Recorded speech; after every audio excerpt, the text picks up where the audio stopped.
And roll call, please. Mr. Shi? Here. Mr. Mohin Patel? Here. Ms. Peng? Here. Ms. Conway? Here. Dr. Chen? Here. Ms. Podolsky? Here. Ms. Madiker? Here. Ms. White? Here. Mr. Burrell Patel? Here. All present. Opening statement. The New Jersey Open Public Meetings Act was enacted to ensure the right of the public to have advance notice of and to attend the meetings of public bodies at which any business affecting their interests is discussed or acted upon. In accordance with the provision of this act, the Edison Board of Education has caused notice of this meeting to be published by having the date, time, and place thereof posted in the Board of Education administrative offices. Copies of these notices were sent to the Home News Tribune and the Star Ledger on January 5th, 2021, and February 17, 2021. The public may participate at regular meetings in accordance with the bylaws and the applicable state regulations. So as you know that we had a Thursday meeting just because of snow. We canceled it, so we're combining the two meetings into one. So now we are going to the privilege session. So Ann? Whereas Section 8 of the Open Public Meetings Act, Chapter 231, PL 1975, permits the exclusion of the public from a meeting in certain circumstances. And whereas this public body is of the opinion that such circumstances presently exist. Now, therefore, be it resolved by the Board of Education of the Township of Edison, County of Middlesex, State of New Jersey as follows. The public shall be excluded from discussion of and action upon the hereinafter specified subject matters. The general nature of the subject matter to be discussed is as follows. Personnel items. It is anticipated at this time that the above stated subject matter shall be made public at such time as the need for non-disclosure no longer exists. This resolution shall take effect immediately. Can I have a motion? Motion. Mr. Mohin Patel, can I have a second? Second. All right, Mr. Bureau Patel. Mr. Burrell Patel? Yes. Mrs. White? Yes. Ms. Madiker? Yes. Ms. Podolsky? Yes. Dr. Chen? Yes. Ms. Conway? Yes. Ms. Peng? Yes. Mr. Mohin Patel? Yes. Mr. Shi? Yes. All yes, motion is carried. All right, so we have a small agenda, so we'll probably be in closed session about half an hour to 45 minutes. So we'll be back. Thank you. Can I have a motion, Ann? I need someone to make a motion? Oh, can I have? Motion. Okay. Second. Mohin Patel, second? You guys can do that? Okay. Okay. Should we? Mr. Burrell Patel? Ms. White? Ms. Madiker? Ms. Podolsky? Dr. Chen? Ms. Conway? Ms. Peng? Mr. Mohin Patel? Mr. Shi? Yes. All yes, motion is carried. Okay, so there's a slight change on the agenda item. We have a student recognition, so we're gonna do that first. And it's a video, so we're just gonna play that first, okay? Hello everyone, this is Dr. Valentine, the proud principal of John Adams Middle School. Congratulations, Miss Sego and Miss Kramer, as well as the FCCLA Fall Leadership Conference gold medalists, Ashni Pomeretti, Shrithar Garg, and Nitya Sani. I am so proud of you and cannot wait to see what you accomplish next. You truly are Jamazing. Hi, this is Mr. Ross. Thank you to everyone for coming out for Student Recognition Night. From Edison High School, our 2021 National Merit semifinalists and now finalists, Meyer, Higgins, Griffith, and Durga Singh. Our Special National Merit Scholarship semifinalists, Rushi Athavale. EHS Girls Soccer Team, all-white division, all-conference, the all-time leading goal scorer in EHS history with 105 goals, the GOAT, Samantha Moxie. Also from the ladies soccer team, GMC all-white division, Jenna Lynn Aravena and Taylor Hearn.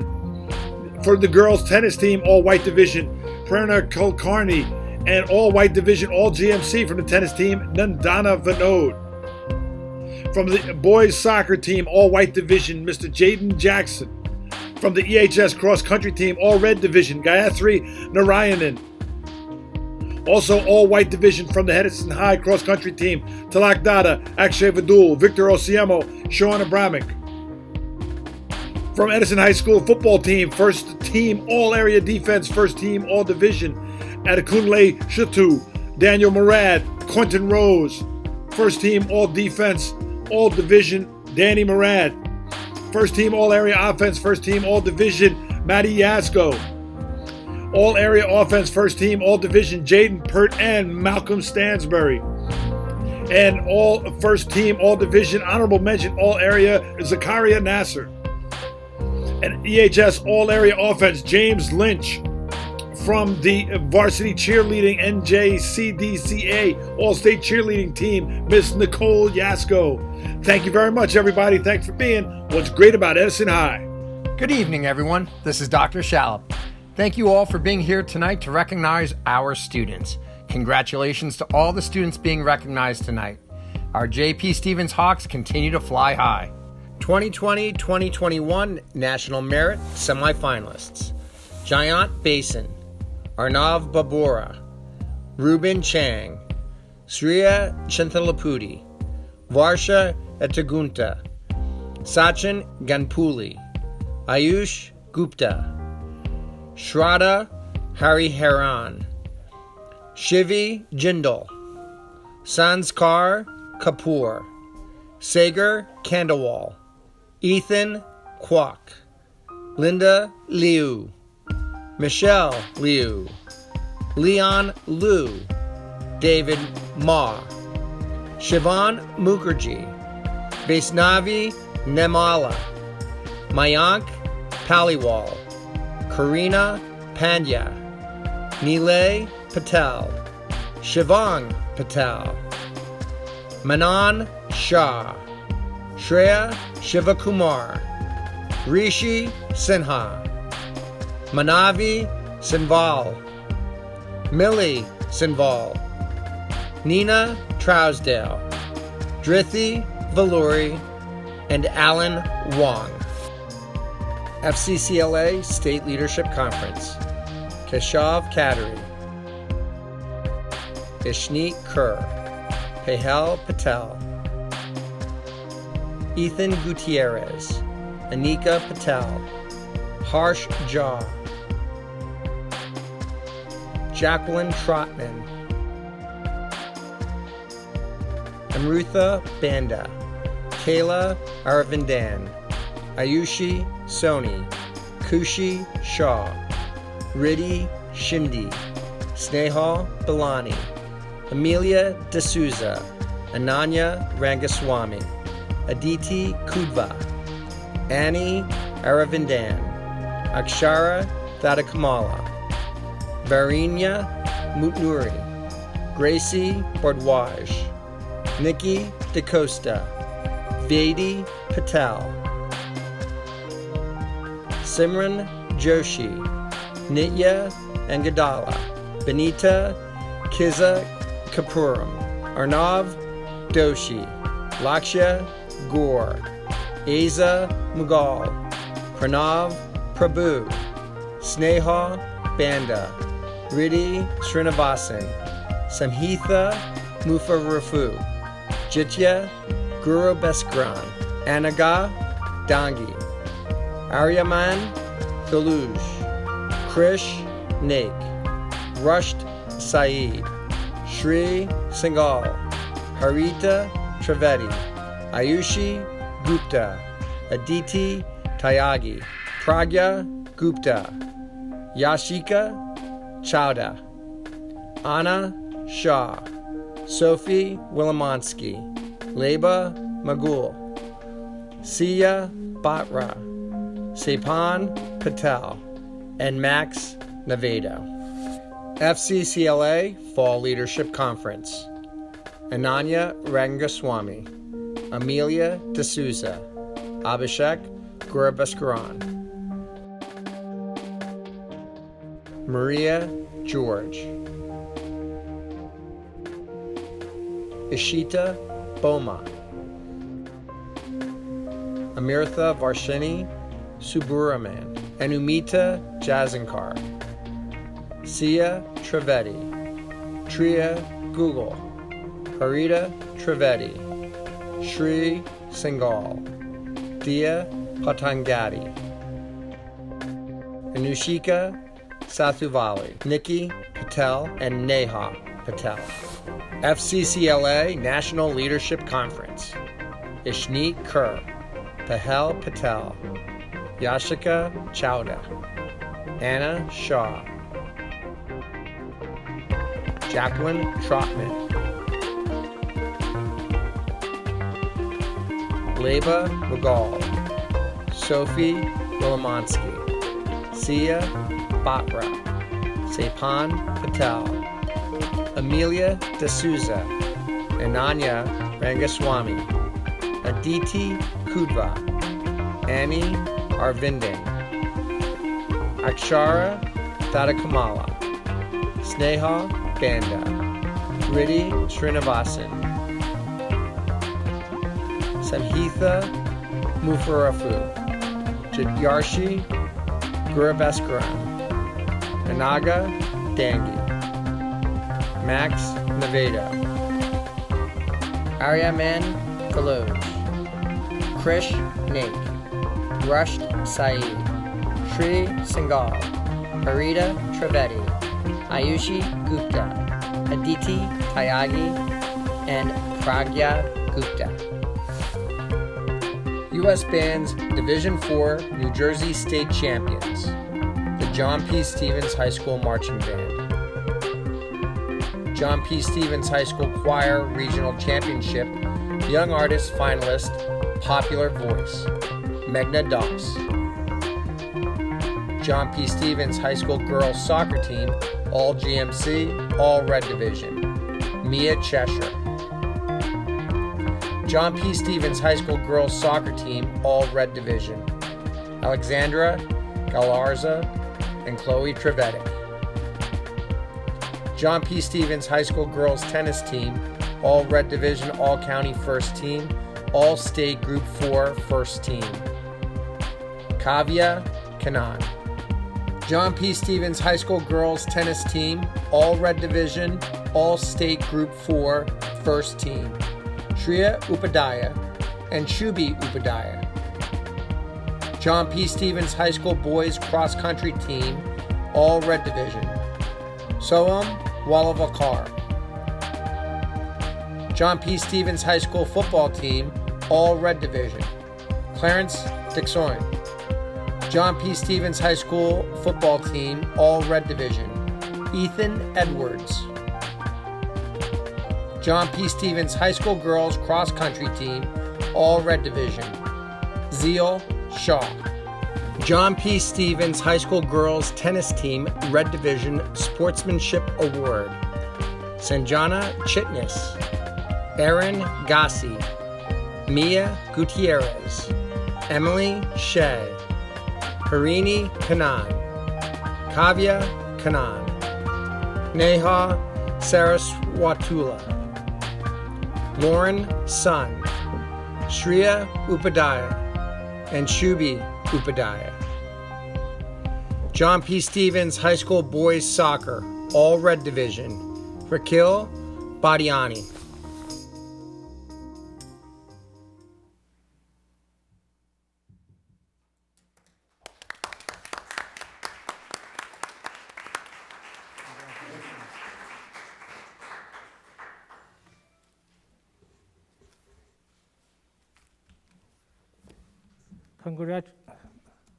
Congratulations to all the students that was mentioned over here. And we also like to take this opportunity to thank the parents and thank all the coaches, the teachers to guide these students to make these achievements. Thank you. Now we're going through our general agenda. So first up, Mr. Barker, the Parent Help Desk.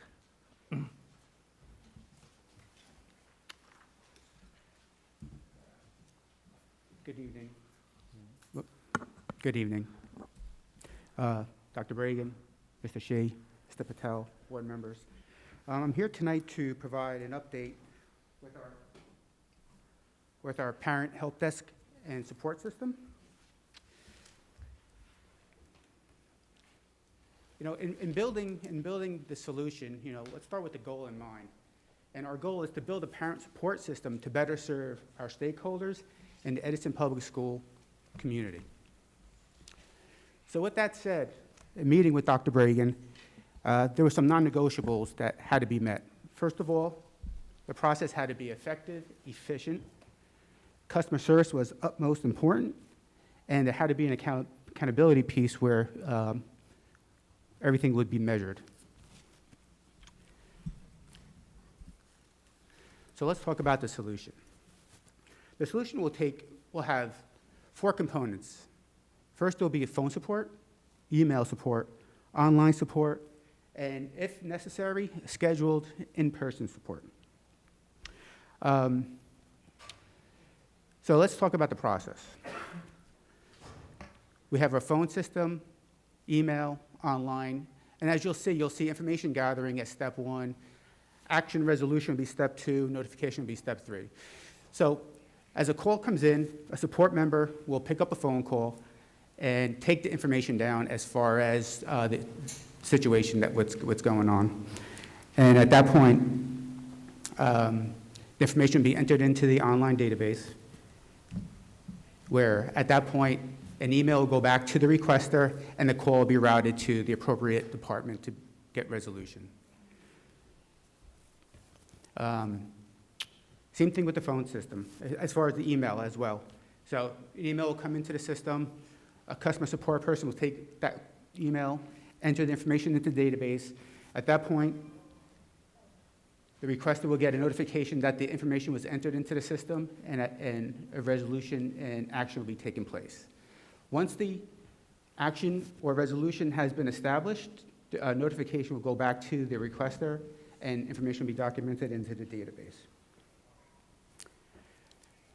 On the online side, we're going to be bypassing the requester the information gathering, because the requester could put the information directly into the database, and at that point, again, information will be routed to the proper department, and at the same time, information or notification will go back to the requester as far as where we are with the status of the request. So, okay, we have a process in place, but what are the expectations? Okay, the expectations, if the issue is not addressed immediately, at least the information side of it, the information gathering, the expectation is that a customer support person will reach out to the requester within 24 hours or next business day. When it comes to the action side and the resolution side of things, it really depends on the nature of the issue. So we didn't put a time frame on that right now, but during the whole process, as the issue is being addressed, there's constant communication with the requester, so they'll have a status update throughout the process.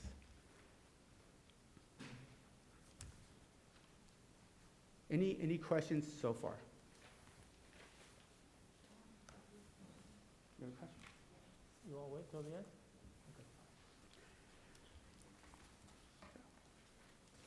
Okay, for the tech, now we talked about in general, the whole process general. Now we're going to kind of dive into the whole technology piece of it, just to give you an example of what we're looking to do as far as the technology department. Though we have a solution in place, we need to do better. We need to find a solution where we could address our customer service, our accountability, our efficiency. So we looked into different solutions, and we found this one particular solution. And one thing I like about this, it's designed around the K-12 environment, which really addresses many of the issues that we've been struggling with throughout the year. First of all, the process has to have easy access via a mobile application or via the browser. So right now, you'll go to our website, click on a help desk, and you'll be routed right to the website. Easy access for. Another big piece of it, and again, going back to the whole K-12 environment, is the integration with many of our management solutions. ClassLink, Jam for our Apple devices, Genesis, Google, of course, and Beyond Trust, which is a remote access solution. So being a K-12 environment solution, there's a lot of integrations with a lot of the programs we already done, which makes things, again, more efficient for us, builds a better process, and ultimately, it'll have better customer service for our stakeholders.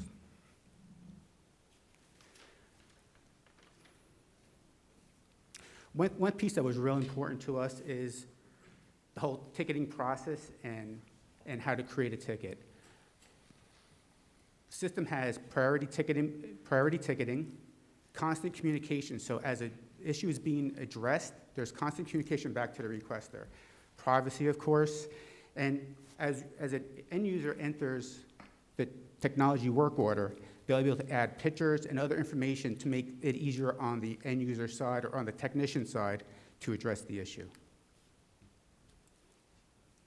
And again, the ticketing system, as you go into it, you could drill down to a specific need. Again, a part of the K-12 environment. So like right now, we might get a ticket that says Chromebook doesn't work. It really hinders our ability to troubleshoot in an efficient manner. So now the end user, that could be a parent, that could be a child, that could be a staff member, will have the ability to enter this data directly and drill down to the specific need that they're dealing with. That also gives us the ability to troubleshoot and give a timeline as far as how fast the issue will be resolved. Another big component that I really like about this is the asset tracking and the repair history. As you, as a student, parent, or staff member logs into the system, it's all integrated together. So if I log into the system, it's going to see that all my devices and a repair history of all my devices, which is very convenient. And again, more asset tracking, repair history, and going back to the whole integration with our other systems, we're gathering information from all the systems, so now it's all in one location. Another big component that is the knowledge base. Powerful knowledge base right out of the box, and the ability to be customizable as needed. And again, last piece is the analytics side of it for the accountability. So for the most part, that's it. Any questions?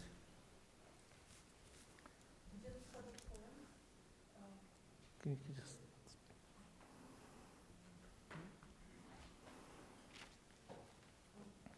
Just for the telephone, how many people will be manning it, and if it's engaged, then what happens, and, you know. And that's part of the process. That's part of the process that we're working out right now, talking to Dr. Bragan of how we're going to be handling multiple languages and phone support. I just have a quick question. So this is, you highlighted on the technology side. When we talk about the parent help desk, we're talking about expanding to beside the technology area. Just say a new parent who come in the district, they don't know which department to contact. Will the system have a pick list that's, let's say, enrollment, transportation, or special ed, and things like that? If we don't have it, do we have the capability of adding these additional buckets in the system? Yeah, this was just an example of our technology side of it, but yeah, the goal is to build a solution to address all issues as far as different departments. So if a call comes in and it's a special ed issue, it'll get routed to the proper department. First, information will be entered into the database, so it's documented, and at that point, it gets, not only will the requester get notified, but then it gets routed to the proper department. Same thing with transportation and enrollment. Okay, thank you very much. Yes, the whole purpose of the system is, a lot of you have used help desk, and when you log an issue, you are issued a ticket number. And you can follow that ticket number to see where it is, in which stage in the process. And I'm looking forward to see that we're going to put it into use. Right. So when is this going to be available? Well, that's what we're working on right now. As far as the technology piece of it, we're soft launching it over the next week or so. Okay. We're working through the entire process for the other departments. We're working on some videos to show of how-to videos, so we could post that to the website to make it as easy and clear as possible for the end user. And again, it's an ongoing process. Sure. So we're hoping to have the solution up and running, say later in March, so that we could make sure we work out all the issues. Thank you, that's fantastic. I'm glad to see that, a great progress has been made on this. Any other board members, comments? Any public for the specific with this one before we tell Ralph to sit down? The question is there any additional cost to this? There is a cost. There is a cost to the solution. It's an online solution, a cloud-based solution, so yes, there is. Right now, it's approximately $14,000. But the beauty of this solution is that we can leverage it against multiple departments. So not only are we a technology piece of it, we can enrollment and all the other departments that we're talking about. So once we start leveraging it against all our departments, the value of it just skyrockets. Well, actually, and that's what we're working out right now. Let me repeat the question. Who's manning the phone and email? Can you stand over? Do you have any other questions? If you want, just stand over here. I'm sorry. It's all right.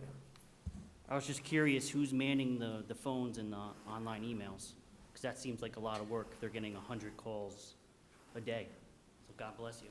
Yeah, well, actually, you know, through technology, it makes, like for emails, for example, emails will get routed to the proper department. So if it's a special ed issue, it's going to get routed to the special ed department. If it's a transportation or enrollment, it gets routed to those departments. So actually, that makes it a little easier. As far as the phone calls are concerned, we have a team in place to answer such calls. The point of this is increased productivity, right? You can type in a ticket anywhere when you have access. You can type on your phone. But if you're talking about phone calls, and if you have experience with the education center, we have limited people on the phone. So someone can be on the phone for 10 minutes just to explain the issue, right? With this, you can enter real quickly, and it's going to be routed to the right department. The efficiency is going to go up. So the residents will have a better response as to what they need. Try to, you know, I don't want to pick any specific department, just, you know, when the school starts, every time we have transportation issues, all right? And you try to get through the transportation, it's almost impossible because people are just on the phone trying to find out what it is.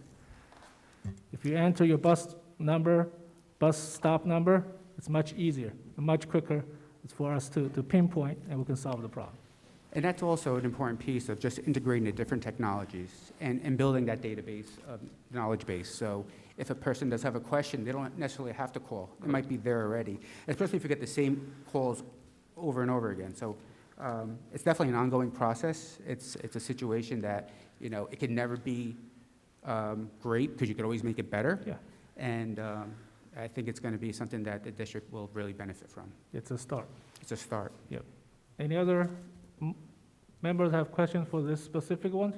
You have? Okay, come. This is specific to the help desk. Yep.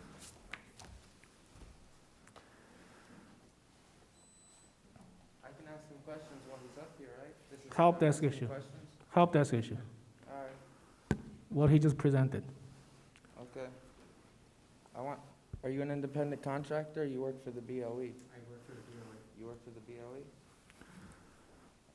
How much did all this cost? This component right here was $14,000. $14,000? You worked for the BOE before you did this, started this? Yeah. Yeah, for how long?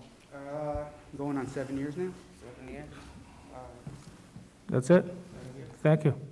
Any other members? I'm sorry? Yeah, come over.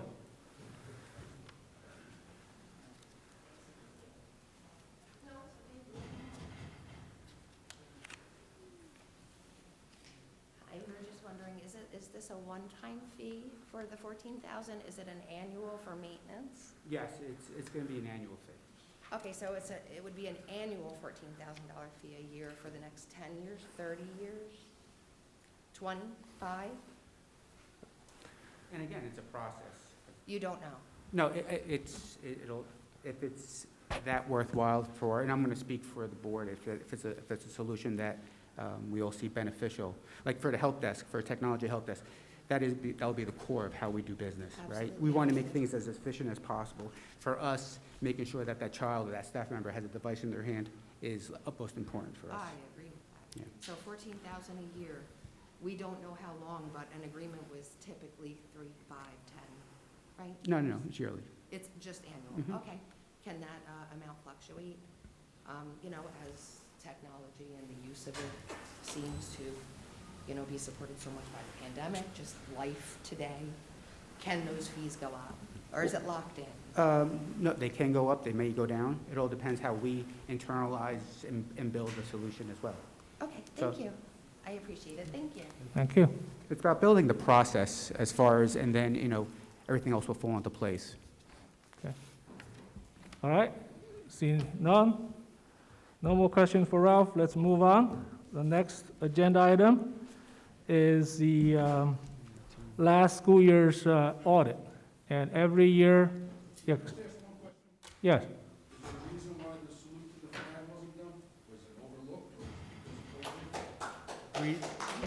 I could answer that. Excuse me. Okay, go. The salute to the flag was done probably before you came in. Probably before you came in, the salute of flag was done. Was it done or wasn't? It was. Let's restart it. I'm sorry, because it looks like it was overlooked. No, it was never overlooked. I'm sorry. Thank you. And so next, we're going to go for the annual audit. Andy?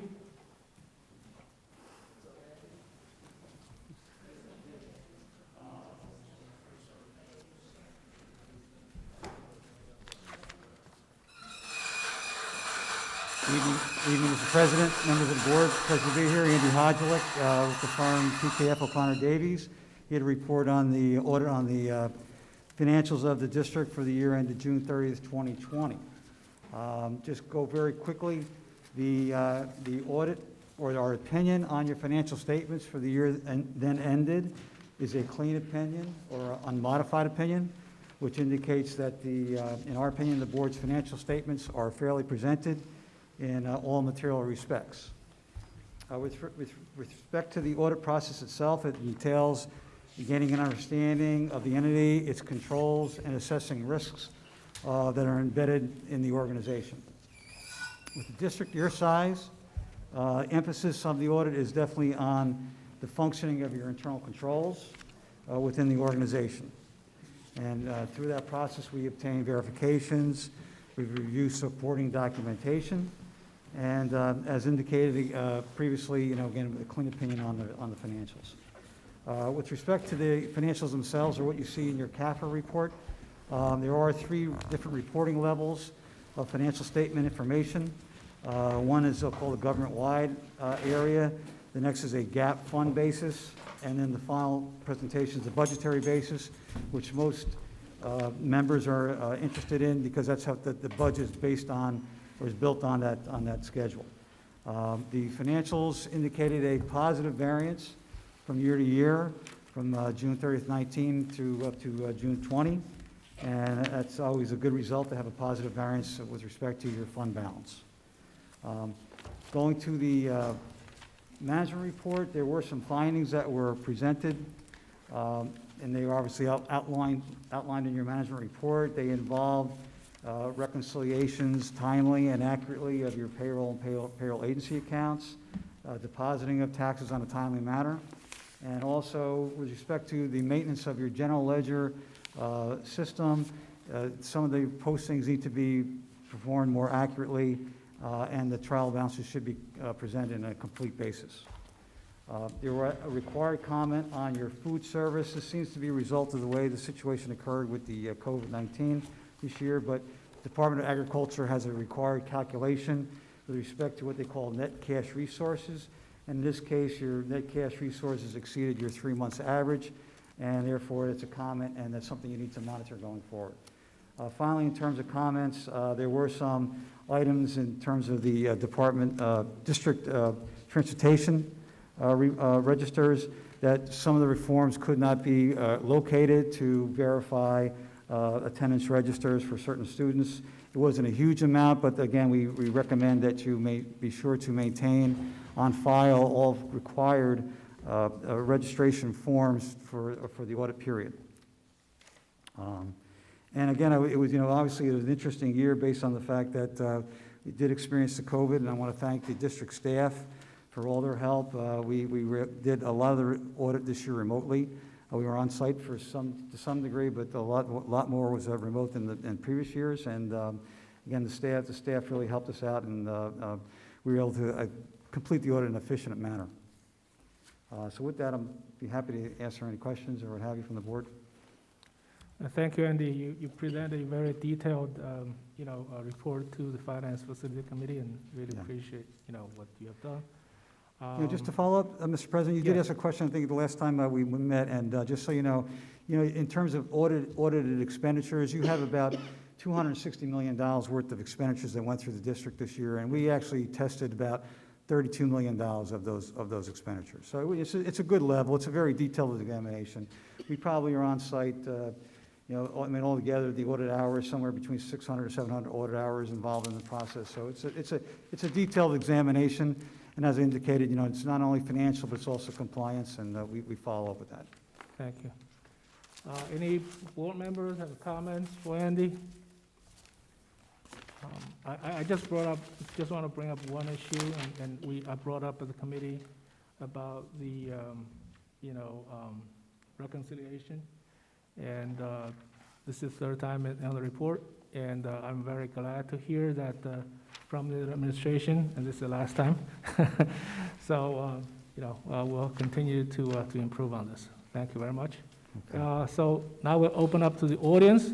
Anyone who have any questions for Andy on this audit report before I tell him to go home? Anyone has questions for the audit report? Step up. Yes. Questions for the auditor? Yes.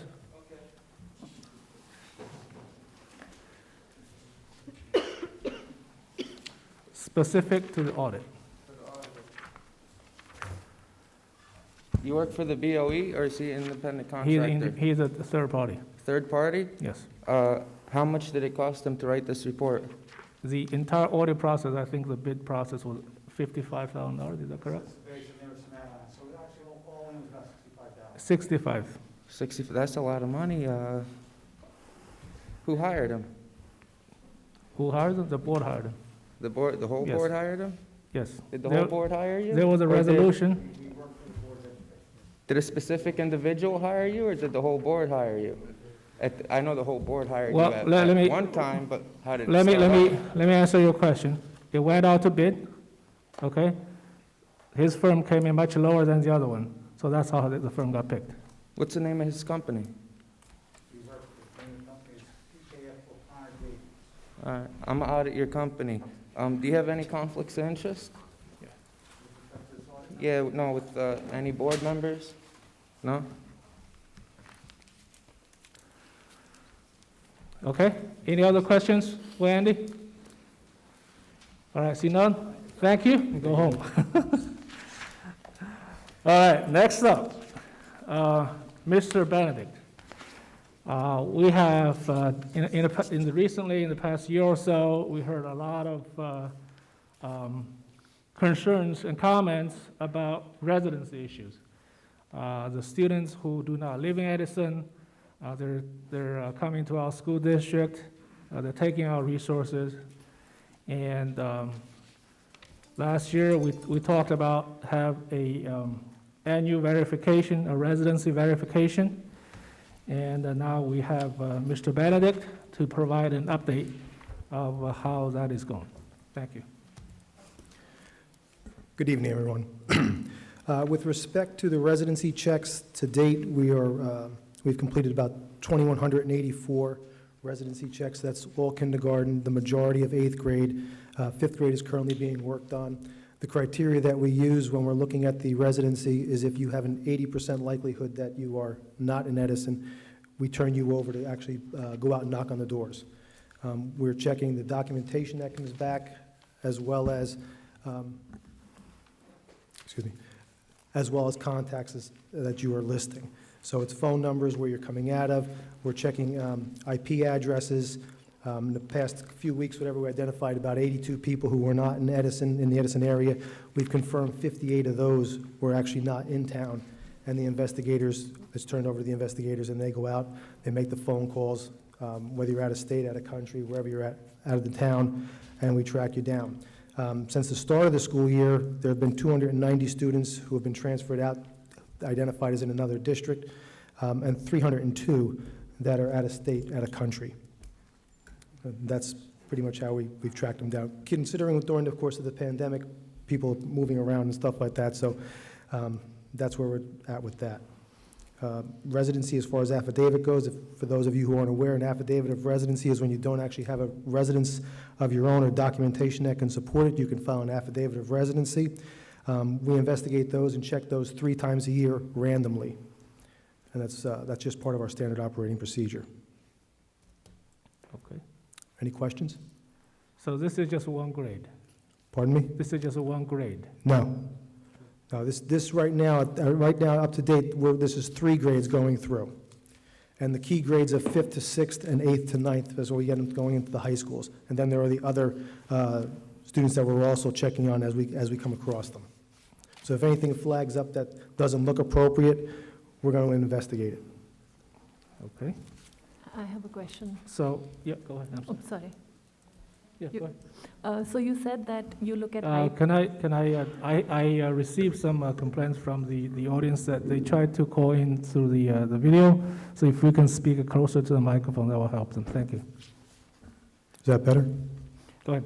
Okay, so you said that you are looking at IP addresses of students to determine whether they are out of district or not. But during the pandemic, some students might be going to grandparents' house or things like that. So how do you decipher, who's somebody who's just gone temporarily We to call a them on the relative's phone. house versus somebody who doesn't live here? Correct. We call them on the phone to find out where they're at, how long they've been there, if it's a temporary situation or whatever, or if there's a bona fide reason as to why you're there. We understand that. It's in conjunction with the building administrators that we reach out, and then we go from there. If the parent says, "Oh yes, I've been here for 3 months, and I just opted to go," well, why? We want to know why, because otherwise, you should be here and able to come in to the district if the district is opening up for students for in-person on March 1st. So if I'm talking to you last week and you had no plans on coming back, and you're already saying that you're someplace else, that's how we're following up. So it's a multifaceted approach, from the residency documents that you're submitting, where we're checking that. We're checking if you're on an affidavit. Our district, Edison, requires 4 proofs of residency that ties you to the location, but 1 gets you in the door. So if you've given us documentation that shows that you're here, but then as we start looking at you, we find that that's not the case, then we want to reach out and give you an opportunity to either rectify the situation, or we notify you that we're going to remove you from the rolls. Thank you. Any other board members? Comments for Mr. Benedict? So I just have a quick question. So the 4 proof of residency, are we asking all the students in 5, 6th or 9th grade to provide? As Or we go, we're picking certain students based on certain algorithms? yes, initially we're looking at, everyone coming through the door has to have 4 proofs. And then as we start looking at you, we're going through those proofs more closely. If you have a bank statement, but your bank statement is from online, you change the address, well, and we find that out, we're going to look at it. What else do you have to support that you're actually here? If you can't come up with that, then we're going to notify you. It's an initial determination of ineligibility letter that you'll get. We'll identify where we believe you're at, we'll tell you what the law is, and then we'll also tell you what the calculated tuition rate is that you would be eligible to have to pay if it's in fact proven. And then you have to, come and speak with us and give us whatever you have to either support it or not support it. Okay. So the other question is, you quoted a number that you found some of the issues. Is that number within the same number in the past, or are we finding more, or the pattern, the trend, are we finding more non-residents? I'd say this year it's a little less, only because the enrollment isn't the same for the last few years. If you recall, we had a number of years where we had a trending up of 500 to 600 enrollments, so that 500 to 600 would spike that number. So this year, with the numbers being a little bit lower, a few hundred students coming in, it's going to be a little bit less just proportionally as far as what we have coming through the door. Okay. All right. Thank you. I have a question. Yes. So, Mr. Benedict, I understand we have an online enrollment this year for the new enrollment? 2 years. Online? Right, so when they submit documents, is there any way we have random checks with those agencies, for example, a bank or any other utility company, if there are genuine documents? The utility statements that come through are their actual utility statements. We don't call the utilities company to verify that it's there. We do look closely at it because it will have your name and the address on there, but it'll have the service to address on it. So if there's a discrepancy there, we'll look at it. If you're coming in, you're handing me your driver's license, it's from out of state, you'll be reminded that it's 30 days. I hear all the time, but you're not a cop. Yeah, you're right, but bottom line is, 30 days, you need to change your address. So if you can't be legit with your driver's license, I'm going to question anything else that you hand me. You know, and it's really designed to say, hey, you know, you're coming here, you're giving us your paperwork and all your proofs, make sure everything's on the up and up. They sign off on the bottom of the enrollment form where you are allowed to check the residency, and then they sign the Statements Act, the Fraudulent Statements Act, that what you're giving us is truthful and honest. And that's how we do it. Thank you. Okay. All right, any board members? All right, now we'll open up for residents. Do anyone have any questions about this online, verification? Yes, come over to the podium. And then we're gonna answer it. Quick question. I just want to make sure that our homeless population and families that Please speak to the come microphone, please. So, in hard times are being recognized, and Yes. you know what I mean? I don't want to find out they're boop as soon as they went on hard times. okay, are you done? Yeah, Rich, yeah, can you please speak? Yeah. So the question is about homeless population, right? Correct. For those of you who don't know, I'm also the district's homeless liaison and stability liaison. So when you come through and you're going to enroll, if you're on an affidavit of residency, one of the first things I'm going to do is I'm going to check to see if you meet the qualifications of the McKinney-Vento Act, which is the federal law. If you are, for some reason, you fall upon hard times and you are displaced and that's why you're not here, that's fine. We understand. We'll take the appropriate action. Someone who's homeless, obviously they become eligible for transportation when we're in-house, free reduced lunch, free testing services and stuff like that. So that's something else that we also report out on, and we report that out to the state as well every year. Okay? Okay, anybody else? Yes. This topic only.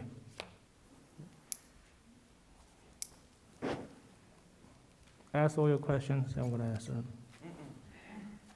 Sometimes I walk away, and I'm going to ask them one by one. It's only 3 questions. Get closer to the microphone, please. Only 3 questions. Well, actually, no. It's more. You work for the BOE? Yes. No, All right. no, let him ask. I want to know why you guys are tracking underage kids, and if you got their parents' permission to do something like that. I really can't believe what I was hearing over here. This sounds like George Orwell's 1984 to me. Okay, next question. Yeah. Who's all the people who have access to this information? Just you? Just you? Just answer all the questions, and we'll Yeah, I answer. want to know how many people have access to this information. If they gave background checks to the Board of Education employees. But to me, it doesn't matter. I just cut. How much are we paying for this witch hunt right now? Because it seems to me that I think we're paying more for this witch hunt than we do than the money we recoup back. Because he said we might get some money back if we find 1 kid or 2 kids, but that's not even guaranteed. And now you're using the coronavirus pandemic, the COVID-19 pandemic, to even further violate people's rights, even further violate the privacy of people's families. Like Shivi said, someone can be at someone's grandparents' house, and you should all be ashamed of yourself for even allowing such a program to take place. This is like Big Brother, Okay, that's it. Who voted for this? I want to know who the members are that voted for this, actually, so I don't vote for them again when the election season comes. Okay, any other questions? No, I want to stay up here just in case you miss one. No, we record it. You can sit, then we'll answer. Because some questions haven't been answered before. I know this trick. You can sit. Can he just start answering? Yeah, when you move away from the podium, 6 feet, we'll answer the question. The first question, where do you work? I believe first question was, do I work for the BOE? Yes, sir, 17 years. With respect to students, it's not the students that we are tracking, it's the adult who registered them. Okay, so it's, No back and forth, please. It's the computer that the child's using. This is a wraparound question. We're tracking the student. Rich, thank you. so we track, we look up the parents and where they're at. Under state regulation, the child has a legal right to a free public education where they reside and that with the parent or legal guardian. That's what we're looking at, okay? With respect to the pandemic, people being out of place, we understand that. That's why we reach out personally to make the phone calls. Even on Friday, I was on a phone with a parent who was multiple states away, okay? So, Sir, you're out of order, okay? You asked your questions, now it's his opportunity to respond to those questions. If you have follow-up questions afterwards, the board, president. All right. I'm simmering. okay. With respect to costs and stuff, it's a software that we have. The cost of tuition, which the average cost is approximately $10,000 a year, which is a low cost, whatever. Software and tools that we're using are approximately half that. So it's not a very expensive set of tools, and most of the information that we are tracking is all open public knowledge. It's pretty straightforward. Okay, it's just the due diligence and putting the legwork in. How long has this process been in place? The board wanted us to increase the visibility of it. We have done that, but in the 10-plus years that I've been in the enrollment department, the district has always had that rider on the enrollment that we reserve right to check the residency of anyone getting enrolled. Okay. Jared, this is not public knowledge because I can't over-request the kid's location. You have to actually search Okay, it out. no, you're done, okay? All right, so can you, yeah. We have the right, yeah. We have the right to access the record, so. Correct. Yeah, sure. All right. All right, anybody else Anything else? for the residency verification?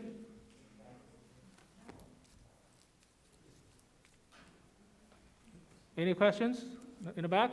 No?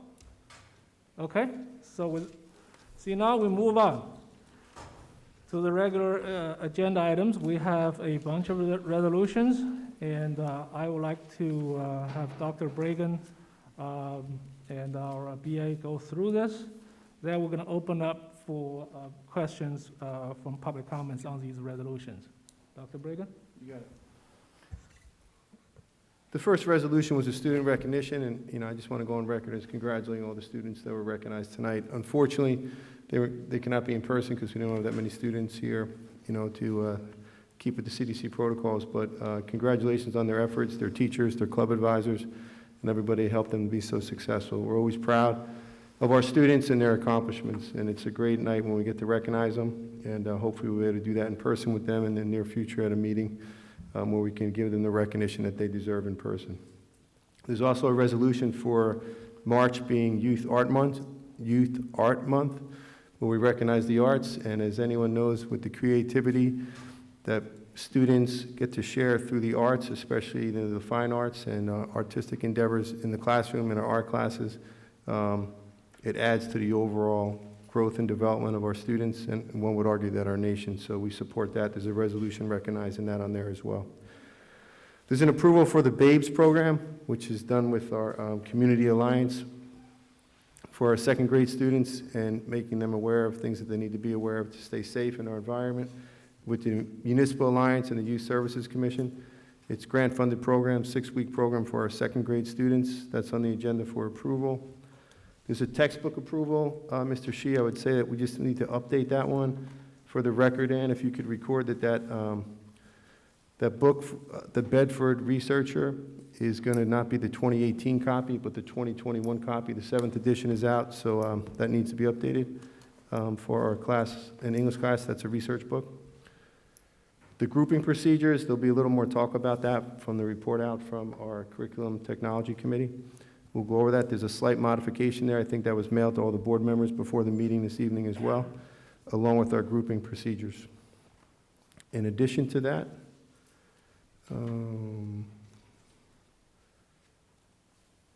is the approval of the high school program of studies. You know, there's one thing on there that I would call people's attention to when you get a chance to read it, and I don't know if you have access to it now, especially in an online version. But on page 54, it's a one-page document that reads something to the effect of the Middlesex College Connection. It's something we talked about over the course of the last year about affording our high school students from the time they enter as freshmen the opportunity in their 4 years in high school to not only get their diploma, but also to achieve an associate's degree. We look to put that into full implementation beginning in September. I think that a credit goes to our guidance departments, our high school administration, and Ms. Gail Polakowski for working diligently on that and coordinating that with Middlesex County College, especially during the COVID times when they haven't been 100% accessible. There's a lot of value to that, not to mention that when you graduate with an associate's degree, with the exception of almost all the Ivies, because it is a degree, those credits will be granted, all 60 of them, as opposed to some saying we'll take these credits and not those credits, so it's pretty meaningful. The other thing, which as a parent, who I have 2 in college now and 1 going next year, the cost is exceptional. It's $125 a credit. It's a third of what it would normally cost you for that. So that's a great opportunity for our families, and kudos to the board and all the people that worked hard in bringing that to fruition. Again, it's starting September, hopefully 4 years hence, when we're doing our graduations, we'll be able to recognize our students with their diplomas and their associate's degrees. So I point that out to you because I think it's something that we should be very proud of. You will also find a field trip approval. It's basically, there's a virtual field trip to the Yogi Berra Museum in Little Falls for a group of our students. There's a professional development that's looking to be approved, and that's primarily related to some ESL training and bilingual education. That's all funded by our grants. And then our out-of-district placements, which is, tends to change on a monthly basis, that's listed there as well.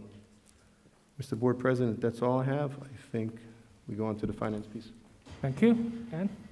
Okay, for finance, we have the approval of the minutes from the January meetings of January 4th, 21st, and the 26th. And we have the approval for the board secretary's report. And then on to the finance resolutions. We have the acceptance of the 2019-2020 Comprehensive Annual Finance Report, which includes the audit and corrective action plan. We have the transfer of funds, the submission of the IBM Education Security Preparedness Grant for $500,000. We have the rebid for the pupil transportation. At this time, I think we are going to table item number 5 for the rebid for the pupil transportation. And then number 6, we have the non-public school security aid services. Number 7 are the obsolete items. Number 8 is the bill list, and then number 9 is the transportation report. And that is it for the finance resolutions. Okay, thank you. So, so we're going to table item number 5. And when we vote on this, that item is excluded from the voting. Okay? Just to be clear.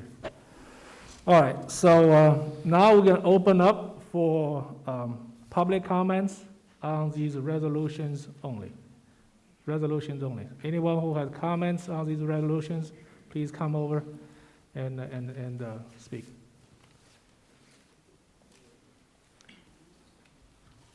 Yes, Maria.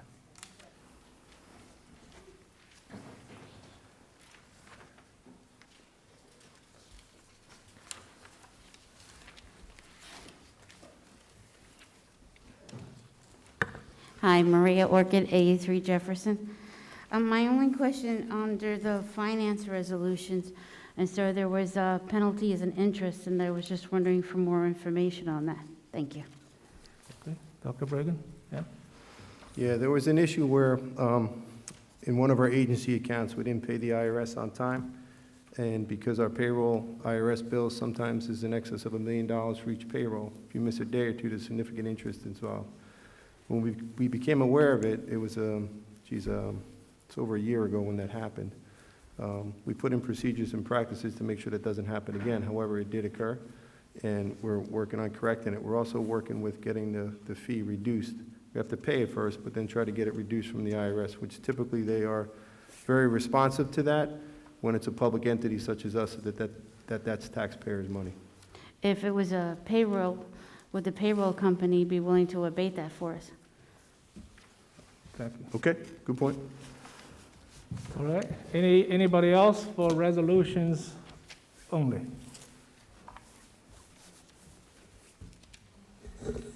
Yeah.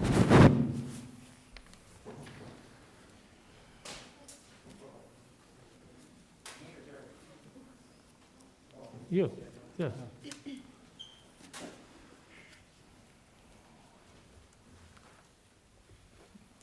Name, address, please. He said $1 million payroll a year? No, I didn't say it. It said our tax No, bill. let him answer.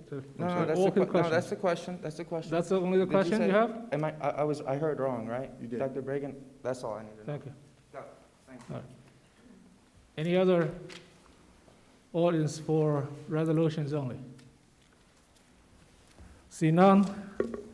All right, so everyone has the personnel report, right? To pass it over to you guys after the meeting? Okay, so now let's have a motion for the number one item, personnel report. Can I have a motion for that? Motion. Okay, Mohan Patel, second. Okay, Mrs. Pan. Mr. Burrell Patel? No, wait. Any board members, any comments on this, on the personnel? See none, roll call. Mr. Burrell Patel? Yes on the motion. Ms. White? Yes. Ms. Madiker? Yes. Ms. Petovsky? Sorry, Ms. Petovsky? Yes. Dr. Chen? Yes. Mrs. Conway? Yes. Ms. Peng? Yes. Mr. Mohan Patel? Yes. Mr. Shi? Yes. All yes, motion is carried. Second, administration, in student recognition, Youth Art Month. Any board members, any comments on these? See none, can I have a motion? Motion. Okay, Bureau Patel, second? Motion. Okay, Mohan Patel. Mr. Burrell Patel? Yes. Mrs. White? Yes. Ms. Madiker? Yes. Ms. Petovsky? Yes. Dr. Chen? Yes. Ms. Conway? Yes. Ms. Peng? Yes. Mr. Mohan Patel? Yes. Mr. Shi? Yes. All yes, motion is carried. Okay, next up, the curriculum instructions and the pupil services. So can I have a motion on 3 and 4? Can I have a motion on that? Motion. Oh, Jerry, before we go, Yeah, let's do the motion first. Okay, yeah, motion, yeah. Mrs. Maruka, do I have a second? I'll second. Okay, Mrs. Pan. Yeah. So, comments? Just for the high school program studies, this is not the final version. We are still looking to update it. There will be some computer science program changes. So I would say this approval is pending on that computer science program added to the program studies. That's all. So just for the record, we're going to make a slight modification with the program study. Is that correct? Yes. And hope that the next month board meeting, that will be the final version. I just want to make a quick comment on this. So if you actually look at the grouping procedure, you'll be very happy to find out that the 3 levels of math is back at the 7th grade. This is we heard a lot from the audience, from the residents. Now it's coming back, and we'll see how it goes, and we'll make adjustments if it does not work out. All right? With that said, we already have a motion, so roll call, please. Mr. Burrell Patel? Yes. Mrs. White? Yes. Ms. Madiker? Yes. Ms. Pedowski? Yes.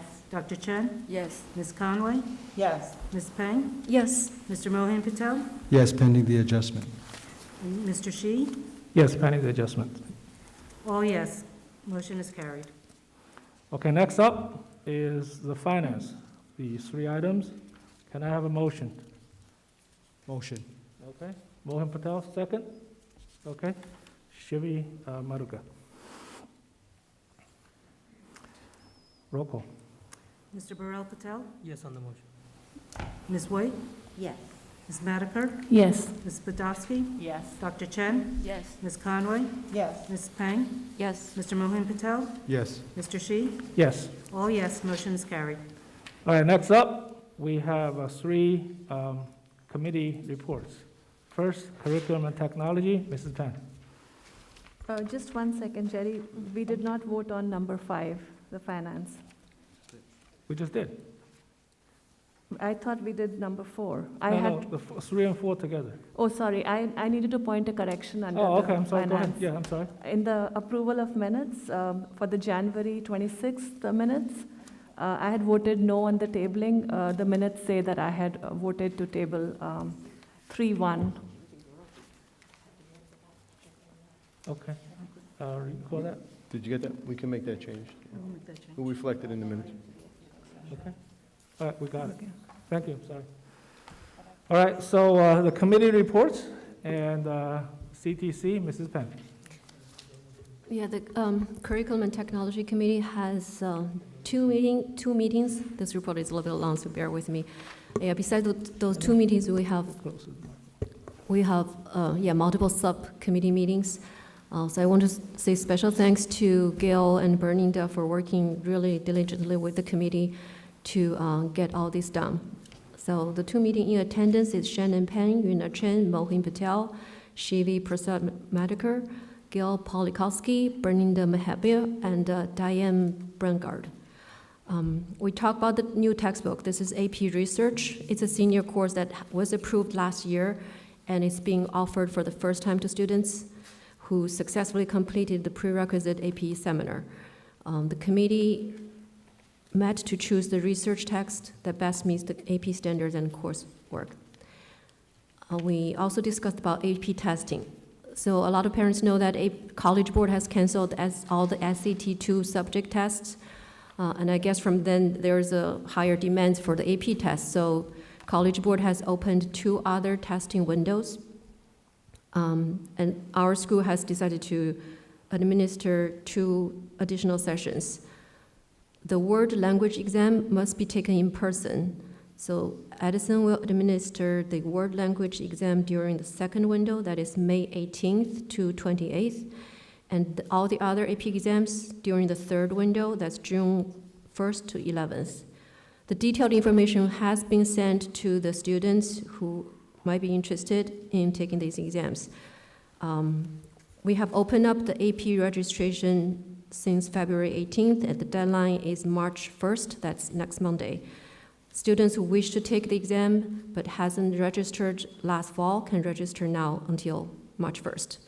And just a note that anyone in high school can take these AP exams. They don't have to take the AP course. They can just register through through the web link that provided in those emails.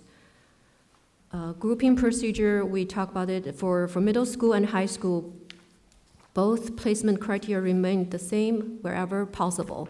So all those tests that were not administered because of the pandemic this year, including the quarterlies, the PSAT A9, the STAR or exact path, readiness test, etc., have all been taken out from this year's placement criteria. The high school grouping procedures were revised to include some new courses.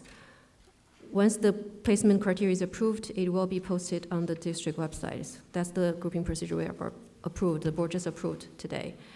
Computer science, we're going to have a new course, computer science course sequence introduced to students soon that they may choose their courses accordingly starting this year, 2021.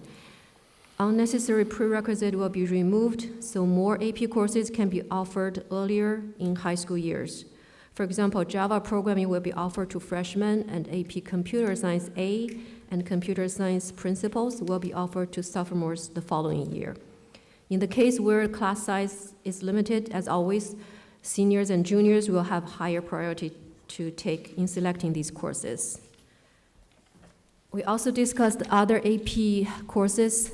The administration will look into opening up more AP courses. For example, AP Economics, AP Politics, AP Physics to sophomore students instead of only to junior and seniors. The goal is to make more AP courses available to students who have an interest in the field and who wants to challenge themselves.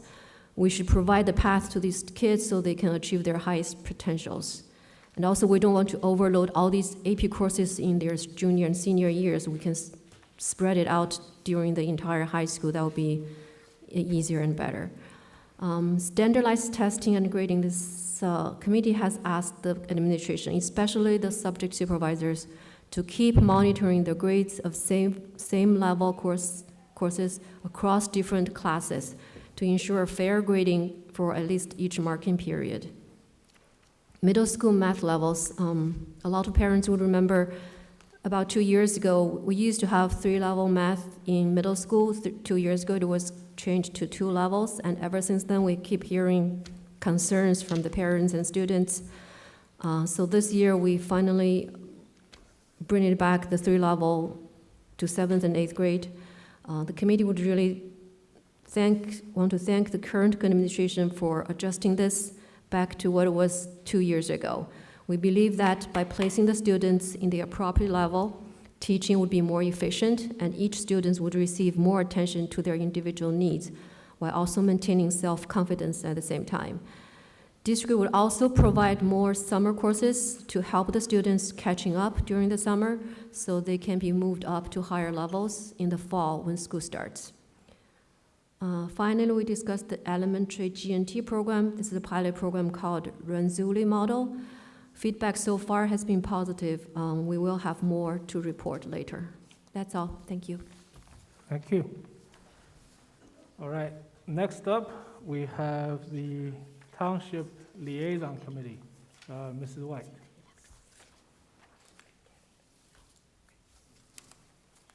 Liaison? Yes. Sorry. Okay, Jenny? the Township Jenny? Board of Ed Liaison Committee Mrs. was White? held on Tuesday. Closer. Thank you. Sorry. The Township Board of Ed Liaison Committee was held on Tuesday, February the 9th at 11 a.m. at the Education Center. In attendance were Council Vice President Sam Joshi, Councilwoman Joyce Ship Freeman, Councilman A.J. Patel via Zoom, Board of Ed VP Mohan Patel, BOE members Shivi Prasad Madakar, Biral Patel, Virginia White, and Superintendent Dr. Bernard Bragan. And Jay Elliott. Our first issue was COVID. Our priority was the availability of the COVID vaccine. We were indeed fortunate to have Edison Township Health Department Director Jay Elliott in attendance, also via Zoom. He updated on the progress being made relating to the distribution of the vaccine. Unfortunately, we don't have firm information regarding teachers and support staff. We did discuss the pre-planning distribution when the vaccine does become available. The township and board are very willing to work together regarding distribution. The town is doing an excellent job with limited supplies that they are receiving, and they're really getting very little. Mr. Elliott gave freely of his time and provided as much information that he possibly could. The next issue was overcrowding, and this has been a problem that's been plaguing the district for a very long time. Dr. Bragan, along with Mr. Joshi and other committee members, discussed the Kilmer site, Stelton School, and the property across from Menlo Park School. We will be actively researching, and as soon as more information becomes available, we will advise you. The litter bug program, Joyce Ship Freeman will be focusing on this program. At this point in time, we will be laying out groundwork, and when school begins, we will be ready to start. And we are also looking into possible funding for this project. Edison Art Society, March's Youth Art Month. The National Art Education Association's 2021 theme is Art Connects Us. Mrs. Dittman from the Edison Art Society contacted Mr. Vroom, our fine arts supervisor, and they have been in touch. We will have more information at a later date. This was our very first meeting. It was productive, sharing experience, and the group is attempting to work together in many different areas. Our next meeting is scheduled for March the 9th. Respectfully submitted, Virginia White. Thank you. Thank you very much. Next up, the Special Ed Committee, Mrs. Conley. Thank you. At this meeting was, Mike, please. I'm sorry. I just figure everybody can hear me. This is better. At the meeting was Carol Badowski, Vera Patel, Dr. Conklin, Dawn Netzel, Nancy Sika, Erin Madera, Allison Hines, and myself. It was all done on Zoom. Items that were discussed, which was a fabulous meeting actually, we had a review of all the special ed department. It was given especially for Mr. Vera Patel, but I think we all learned from it. We were given the names of new software being used and the professional development for teachers, especially at MLK, Ben Franklin, and Lincoln was described. And they will be receiving 4 trainings throughout the year. A description of all the programs being used at all the school levels were also described. The process of referral to special education to see if a child is eligible was given, and transition programs were explained to the committee. The results of COVID were explained to the committee. Only 30% of the students in self-contained classes are willing to attend in person. So every student gets what they are entitled to according to their IEPs regardless. And referrals are slightly lower than usual due to the pandemic, but they are very quickly catching up. The meeting ended at 3:10 p.m. Thank you. All right. Next up, sorry, wait. The upcoming meetings. So the next month, we'll back to our 2 meetings. The first one is our caucus meeting on March 18th at JP Stevens. And the next public meeting is March 23rd at JP Stevens. Now we open up for board member comments, open discussions. Any board members who want to make any comments? Yes, Mrs. You want to go first? Anyone? Actually, we have had, sorry. Actually, I wanted to give you just a little bit of an update on the work that we're doing trying to obtain the COVID vaccine. We did have a news conference today, and what we really want everyone to know is that we're working very, very hard trying to get answers for all of you. You know, not only teachers, but for residents. And, you know, if you listen to the news, you know that because of the weather, you know, things have been delayed. But we are pursuing, you know, I think we've reached out to, you know, almost every level of government, just making them aware that we do need this, we want this, and this is something that's going to help us get back to some form of normalcy. But what we're looking for is a timeline. You know, I'm not saying we should have it Friday at 2, but maybe by the end of the month, we'd like some sort of a solid answer. So we are pursuing that. We are trying very hard. And next meeting, hopefully I'll have better information for you. Thank you. Thank you. Mrs. Conway? I would just like to talk about some fun items. First thing, I attended via Zoom the Lindenau Math Evening of the Families, and Dr. Rojas hosted it, and there were all the 5th grade teachers were there, and we broke out into breakout rooms, and I initially was very nervous as to, how am I going to do this? Nobody showed me how to do this. But it was fabulous. It was very self-explanatory. It came across the screen and told me where I was going, and then I was going back. And the students just moved along as if it was an everyday occurrence. And it was enjoyed by, I think there was well over 60 attendants at it that night. And I couldn't get over what a wonderful program it was, and they were able to accomplish that through this Zoom. The second thing I'd like to talk about, I was invited to watch a class of one of the preschool classes, and Miss McQuillan, Judy McQuillan, was the teacher, and it was a 30-minute class of little, I want to say 4-year-olds.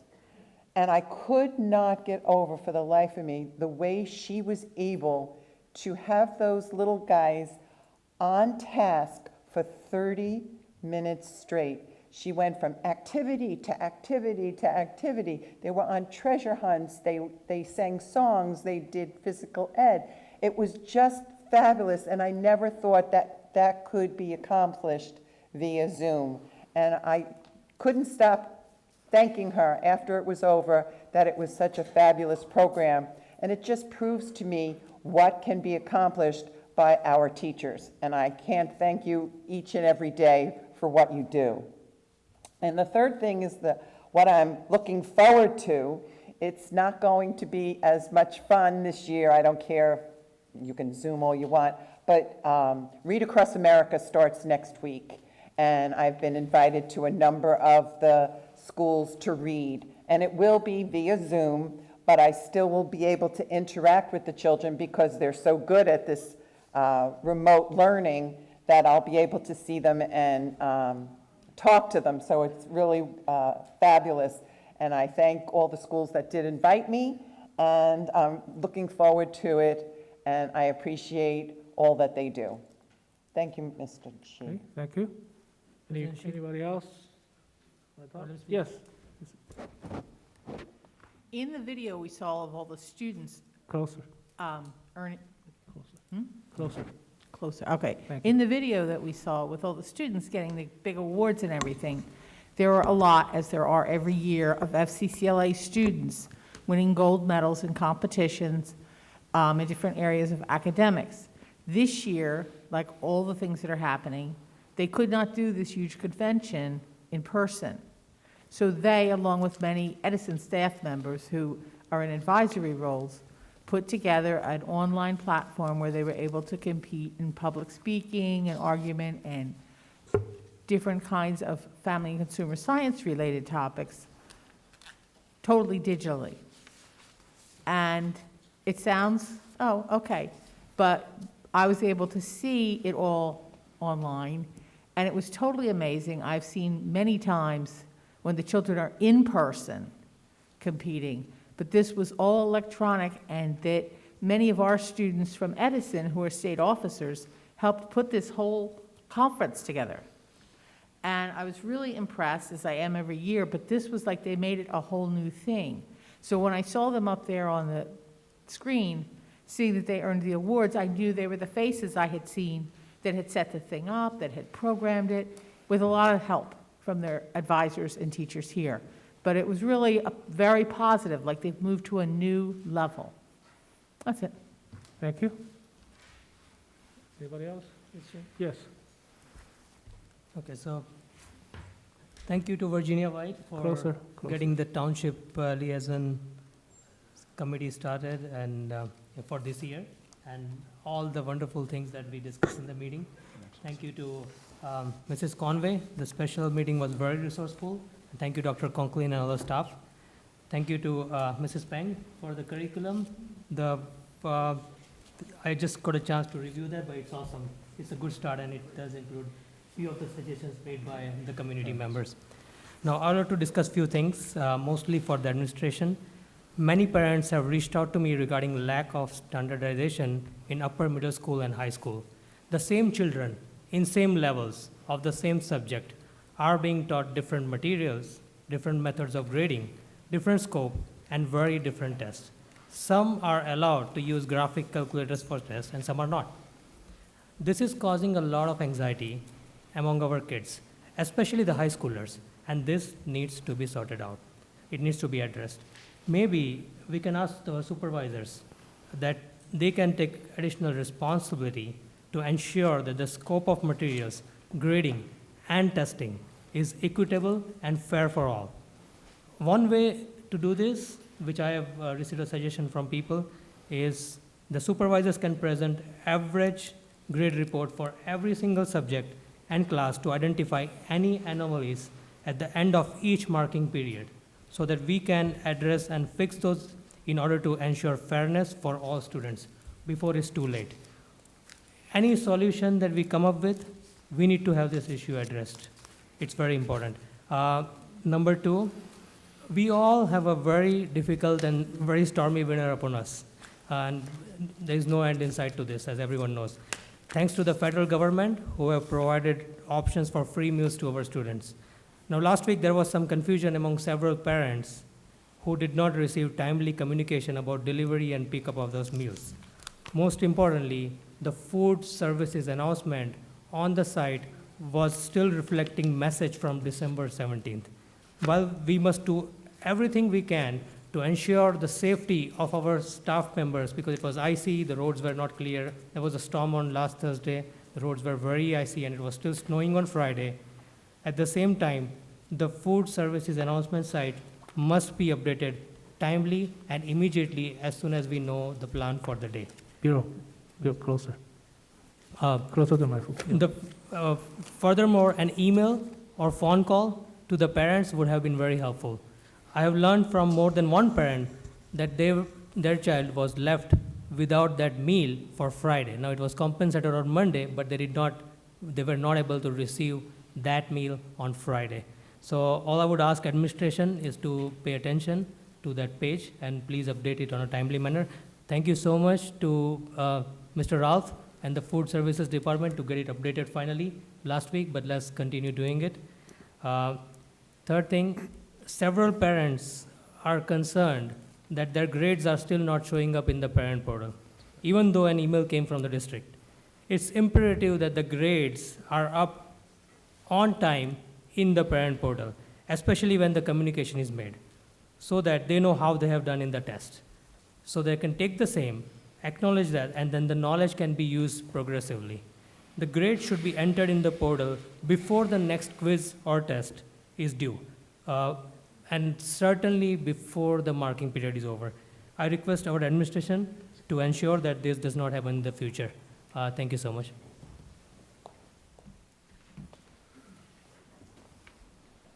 Okay, done? Okay, Dr. Briggs? Board President Shi, can I just say something? Yes. Mr. Patel, I hear your concerns, and I think perhaps if you and I could sit down maybe during the week, we'll get all those concerns, and we'll work with our teams and see if we could address those issues. The one issue on the teaching continuity of the grades and the classroom instruction and all that, I don't disagree that there needs to be some regularity, but I do know in our professional staff there is some degree of flexibility in how they teach and what they do. But I think we could find a common ground that meets everybody's needs. So if it's okay with you, I think we were doing something tomorrow. We could kind of go over all these things. Sure, absolutely. Thank you, Dr. Briggs. Thank you. Okay. Mo, anything? We're good, thank you. Okay. So I just have a couple items. First, I'd like to congratulate the J.P. Stevens marching band. 16 students were selected to the All-Eastern band. The entire eastern states, the total of 200 students, 16 students came from one school. And the entire New Jersey has 32 students. 50% of the students came from one high school. That shows what kind of a caliber, our, students are, and how hard that the two band directors have been working to develop these students. I myself was a band parent for 7 years, and I know how hard Mr. Zazali and Dean worked with these students, and this is the best results they have ever had. 16 students go to the All-Eastern band, so congratulations to all the students. And the other thing is, I just want to echo Mrs. Conway on the Lindendale math night, and it was a fun event.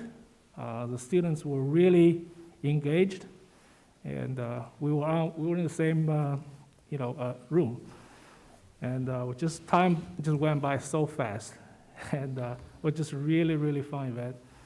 Just kudos to Dr. Rojas and all the teachers, the fifth grade teachers who are involved in this event.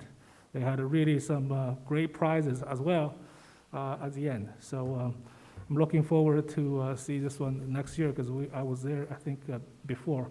So happy to see that this one continues.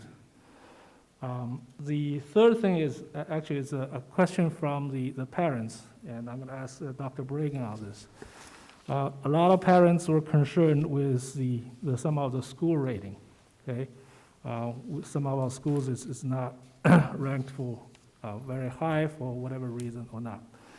And Dr. Bragan mentioned that there's a mid-state accreditation. So the parents want to know is the accreditation process and all that, will that help address some of the issues with the school rating?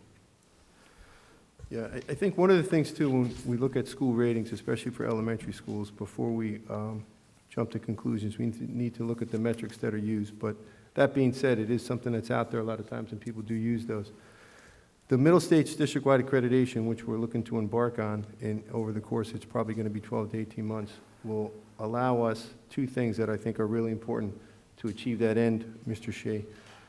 One is the self-study, where basically you take a really hard look at yourself, at your schools individually, at the performance of students overall and in small groups, and to see subgroup performance and things like that, and you try to assess where your strengths are and where your weaknesses are. And in order to do it effectively, the self-study, we use the 12 benchmarks from the protocols that's put out by the middle states on which you compare yourself. It gives you an opportunity for reflection. And all of you in the public will see this over the next, as I said, 12 to 18 months. We'll solicit feedback from parents, community members, from students up to a certain age level. And during that self-study, we're going to really try to find out, what do we do well, what do we need to work on? And then we're going to use those benchmarks to develop an action plan, a 7-year action plan, to achieve those goals so that we can remain true to, our motto of nothing less than excellence and continue to move forward. So we're excited about it, Mr. Shea. I think you may remember at my interview, I said I wanted to do something such as this when we came in, and I do think it will achieve that end that you asked about. Thank you very much. And I just want to say the other thing that you came in for an interview is to have a joint program with the community college. And I'm so glad that we see it on the program studies. And as Dr. Bragan said, especially with the current tuition, so high, it'll be fantastic that the student who graduate from our high schools at the same time they will get associate degrees. And we're also working with other entities to provide trade courses. So I hope next month you will see some of the things that we are also working on to provide a trade courses for some of our students as well. Not every student goes to college, and we need to get those students ready for career ready if they're not going to college. So this is something that will continue to work. And one of the program that with the community college is there are some degrees that related to that, and we'll continue to work on that. Okay. So before I open up for any board member comments, or we're done? Okay. Before I open up for public comments, and I know quite a lot of you are here, is regarding the opening of school on March 1st. Okay. Before I open up for public comments, I'd like to Dr. Bragan to make some comments, and hope some of the questions will be addressed by Dr. Bragan's comments, and then we'll proceed with the questions, and we'll do in different groups. Okay, if we have students who are in the audience, okay, I want you guys to come here and speak first. So you guys can go home, because you might have projects and homework you need to do. Then next up, we're gonna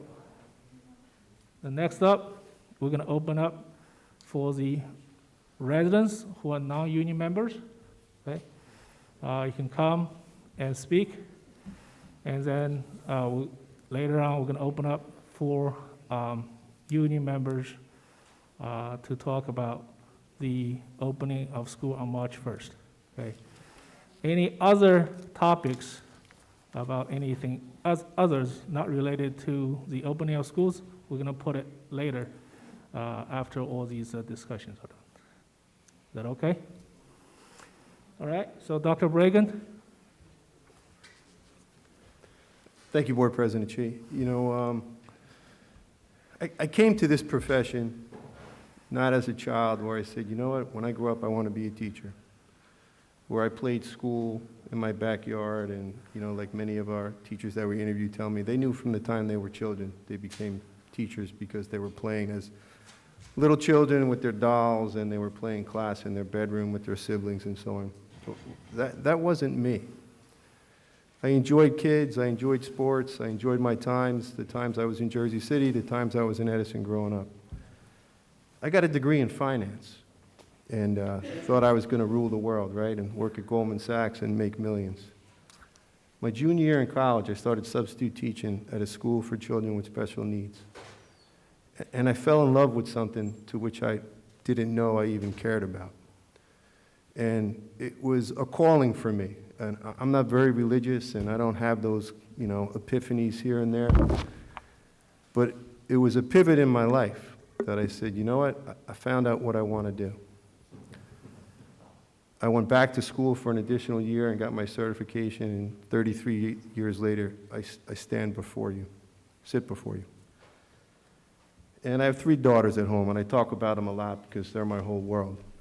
And my middle daughter, Danielle, is my artist, creative, fashionista, although she wants to be a physician, who knows. But she used to always pick out my ties for me, because I'm not colorblind, but I'm close. You know, if you see my appearance, you could probably ascribe to that. And I was getting dressed this morning, and I'm looking through the closet, and I'm finding my shirts to wear.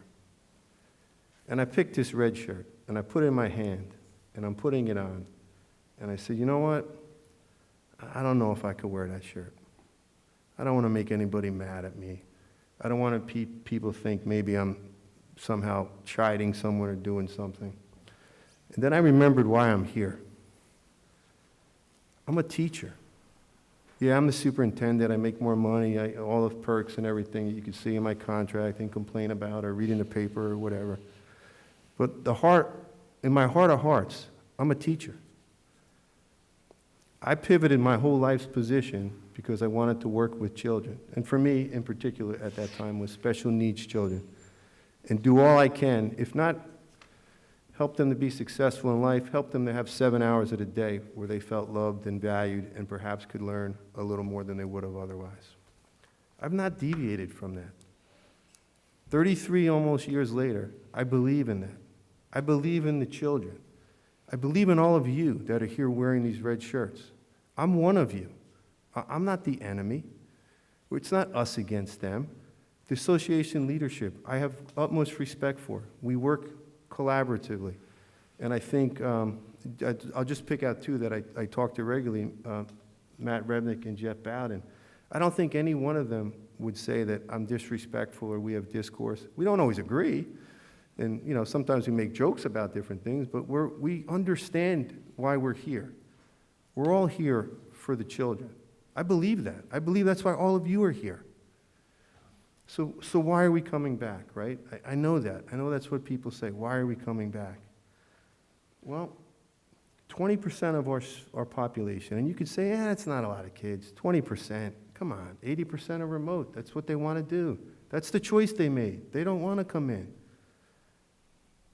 But 20% do want to come back for a variety of reasons. I don't know everybody's reason or particular situation, but I do know some of our students. I know some of the parents. I know some of the parents in this room. Their children aren't doing well right now. They're not. They're not doing well academically. They're not doing well emotionally. They're not doing well socially. They're not progressing. And in some respects, they're regressing. And you all know that. I know that. Our staff are great. They care about kids. I care about kids. So why are we doing this? The reason is, I do believe we can do it safely. And I read the signs about the vaccines and only if we come back safely. And I understand that. I really, really do. You're looking at a person who from March 13th, on that Friday, when we decided not to come in for a period of time, By the way, I didn't know how long it would be, as none of you probably did. I've been in the office almost every day. I come to work because maybe that's just how stupid I am, or that's what I do, but I believe in what we do. I believe in coming in and being at the forefront of this and trying to move forward. Mrs. White talked about the liaison committee today, and we've been working with Andy Toth, Officer of Emergency Management, Tom Lanke, since last March. We kind of joked about it today. It's funny that it's a year already. And coordinating initially, helping them to get thermometers and PPE for the first responders, the police, the frontline workers at JFK. We actually delivered, believe it or not, the goggles that all of our students used in the middle and high school for science classes that I think I used in the 70s and 80s. And they were grateful. They were like, hey, Bernie, Dr. Bragan, whatever, hey, thank you for bringing these things. And I said to the hospital at JFK, I delivered 5 bags of those in my Jeep, whenever that was, in March. I said, you really want these? Do you really want these things? And he says, Bernie, we don't have anything. You don't understand. We have nothing. Yeah, we want those. So we did that. So my point is, we've been working with Office of Emergency Management for over a year. We've been working with our local Department of Health, Jay Elliott, as well as our County Director of Health, Les Jones, for over a year. We believe we can come back to a hybrid model that we did in October in an environment that's safe. I do believe that. I believe with the limited number of students coming to school, we could do our social distancing in every class. I believe that. I believe we can adhere to the mask wearing as we are right now, as everyone in this room, or the majority, are wearing masks and doing it as we've all become accustomed. When you go to ShopRite, or your house of worship, or when you're out of the house, outside of the car, outside of your immediate family. I believe if we follow those guidelines, we can do it. I'm not naive, though. I understand as a teacher, and for all of you, it's difficult. Hybrid instruction is extremely difficult. We had a New York Times reporter come interview us. I don't remember when it was, but if you read the article, I said that. I said, I believe the hybrid is extremely difficult for us to maintain, and for the long haul isn't sustainable. I know that. But when we weigh the pluses and the minuses and all of the things that we have to, I believe we can follow the CDC protocols and provide that sense of normalcy for those 20% of the kids that for whatever reason need to come in to be successful. And so I stand before you saying that was what we talked about in the recommendation we made to the board. I made. I say we because it's a collaborative effort. It's always our team approach when we do this. I don't know. I think that's all I have to say on it. Okay, thank you. So as I said, do we have any students in the audience who want to speak? Yes, the young lady come. And what we're gonna do, we're gonna hold all the have all the speakers speak. Then we're gonna answer at the end for all the students. How many students here ask the questions. We're gonna write it down. Then we're gonna answer them, and hope that after that you're happy and you can go home and do your homework or projects. hope not a lot. Okay, it's not really late. Yes, go ahead. I wasn't even sure if I was going to make it tonight due to the plethora of assignments I was given tonight. Ladies and gentlemen of the board, I am currently a senior at John P. Stevens High School. I am here today to do my part as a member of the community, as a student, and as a peer to the other 700 students in my graduating class at JP, the other 2,500 JP high school students, and the other 4,000 plus high school students in the Edison Township. I would like to start by expressing my gratitude. Thank you for gathering every month to discuss what you can do for the students of Edison. And thank you for being calm and collected in these unprecedented times. I'm sure that every decision you have made has been made with good intentions and best interests of students at heart. But as you are required to play your role by being here, I have to play my role and speak out about issues that have deeply impacted the Edison community. It is undeniable that this pandemic has not only put parents and students in an impossible position, but also you as a board have been confronted with a million decisions that could not have been easy to make. And keeping that in mind, I am here to discuss the mental health of high school students in Edison Township. Simplistically, it's not looking good at all. Just as an example, before this pandemic, many of the people I knew were the most giggly people you had ever met. They laughed at everything and tried to make the best of every situation using humor. It's not the same anymore, and it hasn't been since the school year started. We feel tired all the time. Our eyes are dry. I use Visine every day now, and our perpetual headaches make it difficult to accomplish anything. We've searched within ourselves, and we found that this is not the result of anything other than the magnanimous amounts of screen time that we have every single day.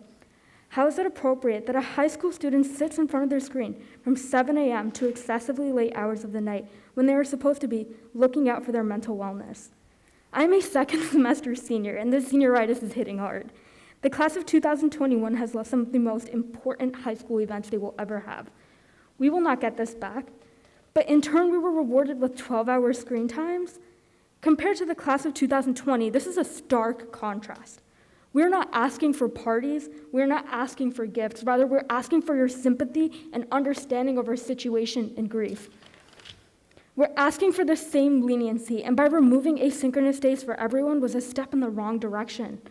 I understand that these days might have been destructive to the education of elementary and middle school students, but I believe that a school district should not view this as a one-size-fits-all situation.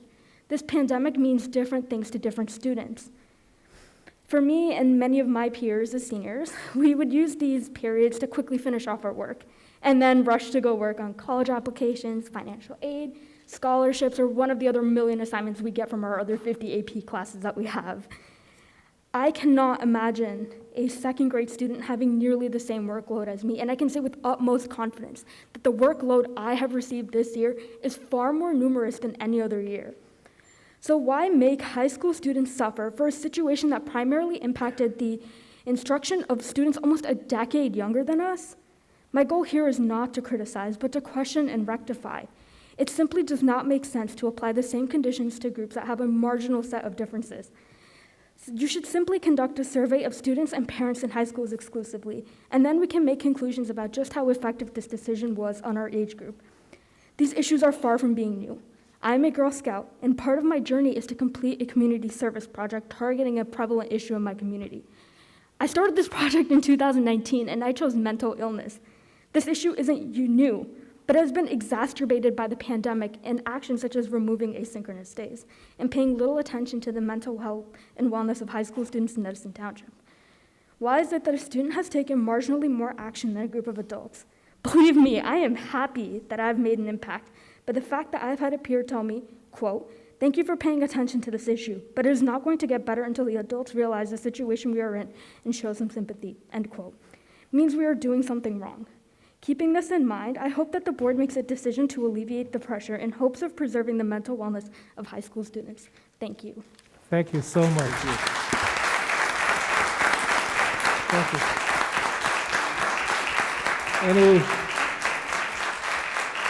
Any other high school, any other school students want to come? Yes.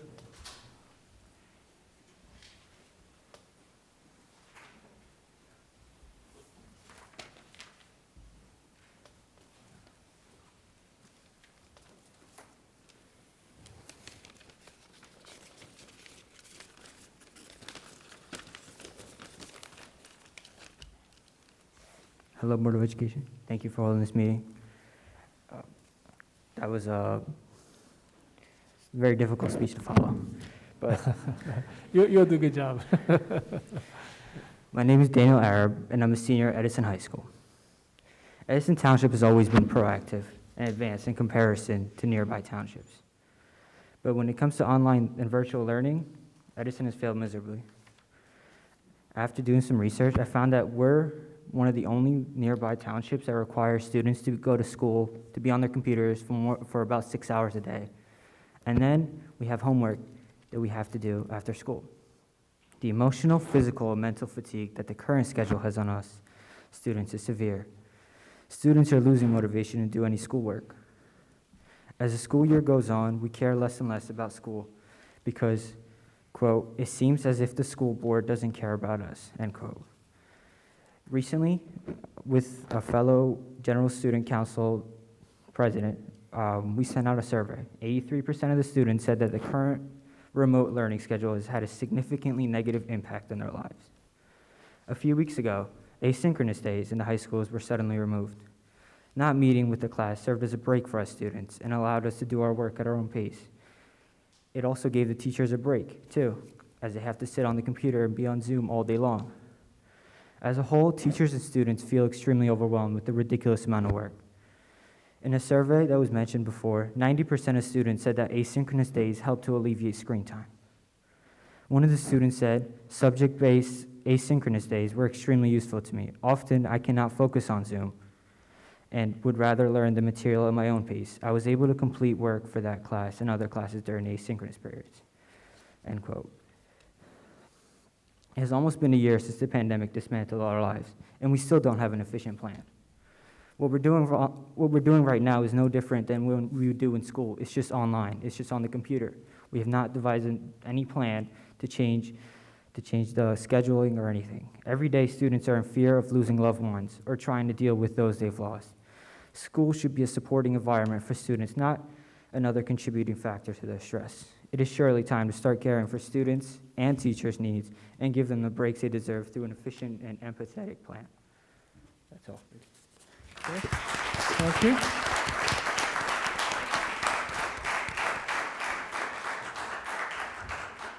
Any comments?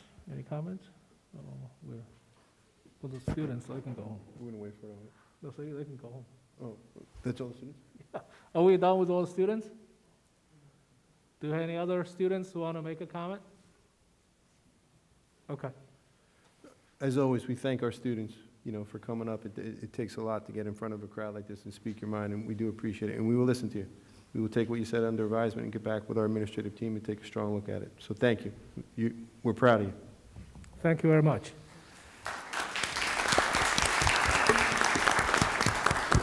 So now we're going to open up the floor for the residents who are non-union members. And I assume there are two groups of residents. One is for the opening on March 1st, and the other group is going to ask for delay on March 1st, okay? So can I ask the folks who are in favor of opening up the school on March 1st to speak first? And let's keep in mind we have a lot of people here, and it's getting late. And if the points has already been addressed, let's try not to repeat the same points so we can get to the issues. And let's see how many people is going to speak. And so we want to hear from you, but at a certain points, if certain things gets repeated,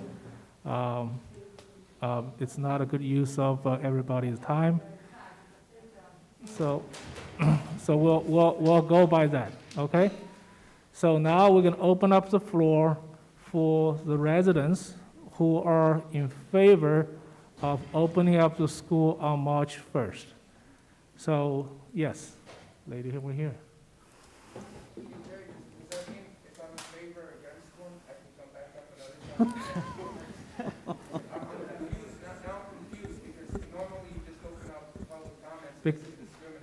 Because this is a lot of people here, okay? So we're going to organize differently, okay? So we're going to address, if they might have similar questions, so we're going to address it one time, okay? It's not. Okay, go ahead. Gail Engel for Galloway Edison. I have a graduate of J.P. Stevens, and I also have a sophomore currently at J.P. Stevens. He's very much like they talked about. He's not doing well. He is special education, but not self-contained or anything. He just has an IEP. If he was able to learn on his own, he wouldn't have an IEP. Get closer. If he was able to learn on his own, he wouldn't have an IEP. I'm not a parent that's looking for a babysitter. He's 15 years old. My husband and I go to work. There are no siblings in the house. It's like he's in solitary confinement all day. He's not able to learn like this. It's not fair. We go to work.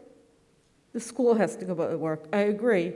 With 20% of the students, we should be able to do it safely. With an IEP, you have an obligation to give him an education, and I'm sorry, but you haven't done that for the last year. Thank you. Thank you. Any other residents who want to speak in favor of opening up the school on March 1st? Yes, gentlemen. Yes.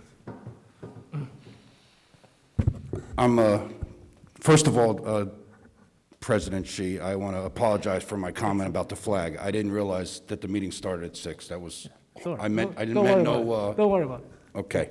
My name is Robert Engel, 4 Gallo. That was my wife previously. My wife and I weren't blessed with a biological family. We adopted children. Pretty late in life, you can see me. I got a 15-year-old. No, you're not that old.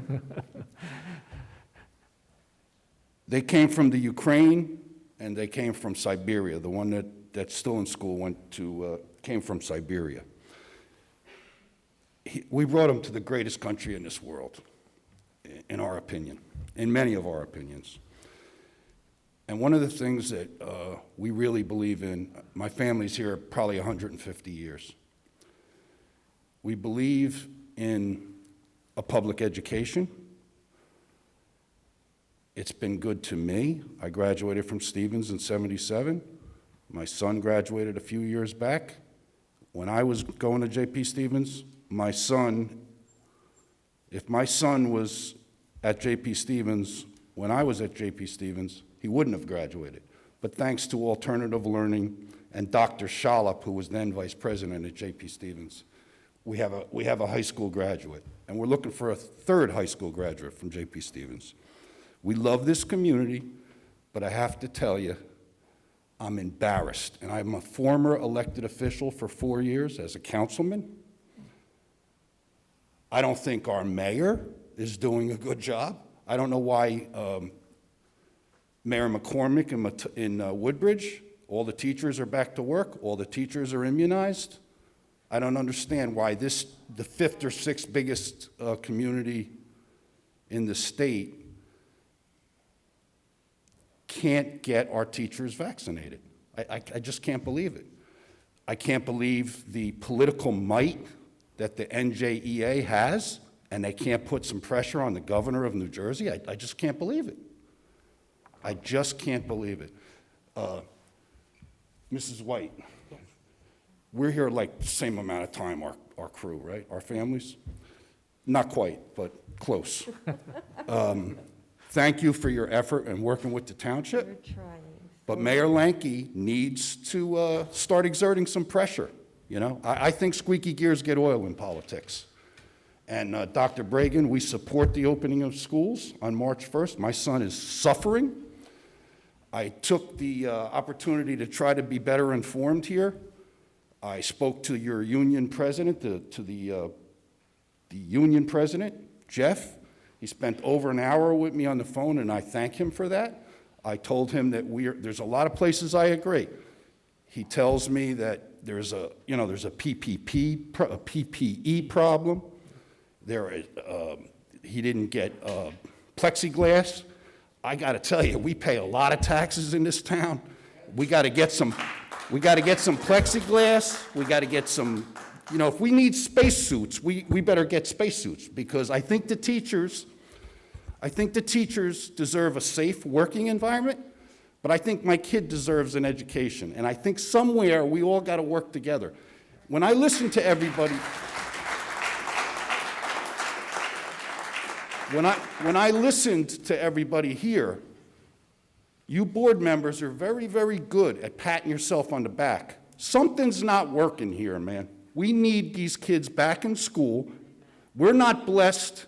My wife and I are not blessed with children that were great students. We're not, you know, and that's the hand that we got dealt. But the school system's doing a good job when the school system is working. It's not working right now. I would like to say that there's 2 things that I really know from talking to the union president, from talking to board members, from talking to teachers, many, many, many teachers who support going back to school but are afraid to bring it out publicly. I know 2 things. I know that anybody that gets into that profession, I'm going to kind of quote you, has children in the utmost in their mind. They want to see these kids succeed. I know that. Every one of them, every teacher I ever had, you know, I got out of J.P. Stevens, I went right in the Marine Corps. That straightened me out, you know, and I look back at my teachers, and there was several in Stevens that really, I can say that they really guided me in the right way and told me, maybe it's a good idea you go in the Marine Corps for 4 years. So I did. The second thing I really know is that my son is not getting a proper education right now. And I urge the board, every one of you, your duty is to educate our children, and I'm asking you to do that. Thank you. Thank you. Any other residents want to speak in favor of opening up the schools? Okay, in the back. Yes, yes.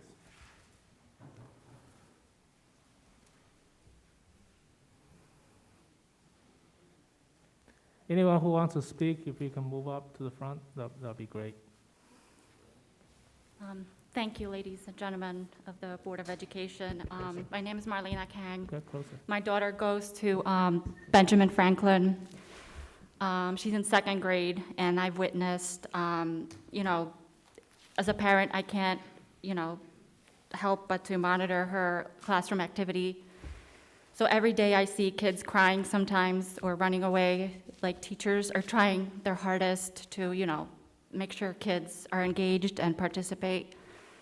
But it's just been very difficult to see, so I'm very happy that the decision has been made that for the 20% of parents who want in-person classes, that you guys make it possible. I know that the federal government, the state government has failed us, and hopefully the Edison Township, which is the 5th biggest district in New Jersey, can help and make it an example for the rest of the districts to follow. So I want to thank you, and I hope, you know, March 1st is the date for, you know, for having a path for us to move forward. So I really want to thank you. Thank you.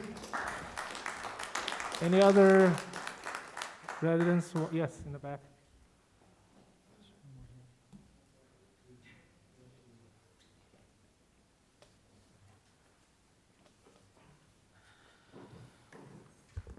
Tina Lapalosa, Ellen Street. I just want to start with that. Yes, the teachers want to be vaccinated, and I can't blame them. I'm a nurse. I also wanted to be vaccinated, right? But we were all back in school in October, and no one was crying then for a vaccine. Everybody worked. Everybody took care of. No one got sick. Schools were not closed down. Our special needs kids were in class since the beginning of September. My son is a senior at Edison High. He's doing well in school, but he's also home by himself every day. He's the one that wants to come to school. Me as a nurse, did I sign up for the pandemic? No, but I'm an essential worker. I worked every day. Last March 13th, everybody's talking about the day. I worked every day, 7 days a week, 12 hours a day. Would come home, not see my family. I would go shower, change my clothes in the garage, but that's my duty, that's my job. And you know what? That's the same for the teachers. Many of my friends are teachers, and they want to be back in school. The other thing is that the teachers, my understanding, is that they've been home doing online education with the asynchronous days, which I know the students like. I hate them. I'm a parent that wants my child to learn. Is he learning? I don't know, because there's no real accountability. You need that in person. Everybody's been complaining, oh, the kids are on their phones too much. Guess what they are now? They're on their phones the entire time. They're on the computer. And I'm selling my own kid out because it's the truth. And he still gets A's and B's. So he's not learning. And other children aren't. The other thing is that during the pandemic, The teachers got a 3.5% raise during COVID. They're home, not having to drive to school, none of those things, and they want to be essential workers. They're essential to our children. Our children are failing because they're not in school. I see many of you looking over at the teachers and their concerns, but as I'm going to say again, there's many of my friends in Edison are teachers, and they want to be back in school. Everyone else around us is going to school. Our kids need to be in school. They need to get back to some form of normalcy, mental health, and socialization. You saw on the screen tonight, some of those things were not done remotely. There were football pictures here. The kids played football. My son, one of them, no one got sick. They all played. Did they wear their masks? I know they didn't, right? So they played. They did well. I understand the teachers are afraid and they want to be vaccinated. I am now vaccinated too, but I didn't get vaccinated till January. And I do one-to-one care with COVID patients. I didn't sign up to wear a hazmat suit, and I'm sure the teachers are saying they didn't sign up either to deal with COVID. But it's not the same. They need to take care of our kids. They're the essential workers. They need to be back in school. That's it. Thank you. Thank you. Any other residents who want to speak? Yes, please. And we'll have a couple more, and then hope we'll move on. That's a hard one to follow. Okay, so I'm Closer. Patty, and Closer. I'm here. Okay. You've been on everybody. I'm proud of you, President Xi. So my name is Patty, and I reside on Raymond Street. The board should be familiar with me. I shared in the past that I attended the schools that my children attend. I have to be honest, I'm an essential worker. I'm not vaccinated. At this time, I have no plan to become vaccinated. That is my choice. But I get up every day. I get up every day, I go to municipal government, Ms. White, like you. Yes. And I do it well. I do it very well. I wear my mask. I use everything the CDC guidelines put in front of me, okay? Blessed. No positive cases where I work. We monitor, we temperature, we do all of these things. I truly understand. I have empathy for other families. I can understand people going home to young children or elderly residents like I live with. I have a father-in-law, just had stents put in his leg. I want my son to return to school. My hopes are that those who do not believe that they can do their in school, you guys could work something out, because 20% is nothing compared to what the full number is. We all know that, right? Okay, so step one, get them back. A year is too long to have teenage kids or young children not attending structured every single day. I will donate my time to this board. I will, if you need me, I will knock on doors. But I know for a fact, yes, I'm not saying don't work with your teachers. Work with your teachers. They work with our students every day, right? They support our students every day. But I'm an essential worker. For a year, I've been getting up. My husband, raise your hand, essential. We both leave our house every day. We signed up for it. If you didn't sign up for it, with all due respect, do what you have to do, what is best for your family. But please, stop pulling the kids into the middle of it. Get our kids back to school, please. Please. Thank you. Any other parents who in favor of opening school on March 1st want to speak? Yes, please. I appreciate it. Sat here for 3 hours, I might as well say something. First of all, thank you for everybody that's in this room for showing up, both please. sides, and the president of the union, and I've learned a lot tonight. Name, please. And I appreciate everything that I've learned, and Name, please. Oh, Name sorry. Sam Patel, 10 High Point Drive. That's okay, I don't mind. I'm a public guy, it's all right. But I just wanted to say, look, we all have to have empathy here for all sides. Those two children that came up here, I ran back there to applaud them, but also to share with them that, you know what, there's good people in front of you. I had one incident with a 9-year-old, and I spoke to this gentleman's admin. Within 45 minutes, the school principal called me directly. I couldn't believe it, and we rectified a situation right away. So I know things can get done in a very economical way, very quick way. So as far as the opening of the schools, you have to look at both sides here, and of course we want all of our kids back in school where they belong. And those kids back there, by the way, they only have a few months left. My heart goes out to them, man. They cried leaving here. They had tears in their eyes, and it just broke my heart back there. So I just want everyone to be civil. I hope somehow they can get back to where we belong, which is in school, as you mentioned. And from all the emotions that I'm hearing, yes, of course, we have to look at both sides and again, realize that some people have ailments. There's teachers out there that have underlying diseases and they're scared. This is direct quotes. They are scared to come back. And of course, why wouldn't I be empathetic to that person? But on the other hand, as the lady said, there are many, many teachers willing to risk and come back. But I think they're hiding because union pressures, whatever it might be, is what I've heard. And so, just keep in mind, I'm glad I got my say in today, and I just wanted to most of all say thank you to all the passionate people of this township. That's it. Thank you. Thank you very much. Any other parents, any other residents who are in favor of opening the schools? Yeah, come up. Anyone, just come up so we can save a couple of seconds.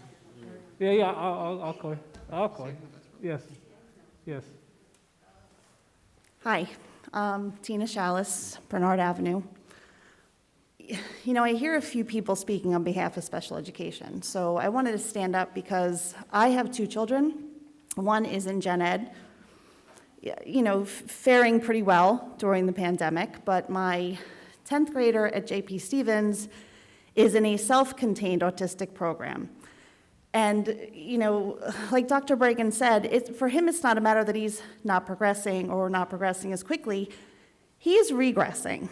We have spent a tremendous amount of time with the school and many hours outside of school through our insurance company to get him through a point that took us months or years to get to, and we are just watching that diminish, and that is heartbreaking.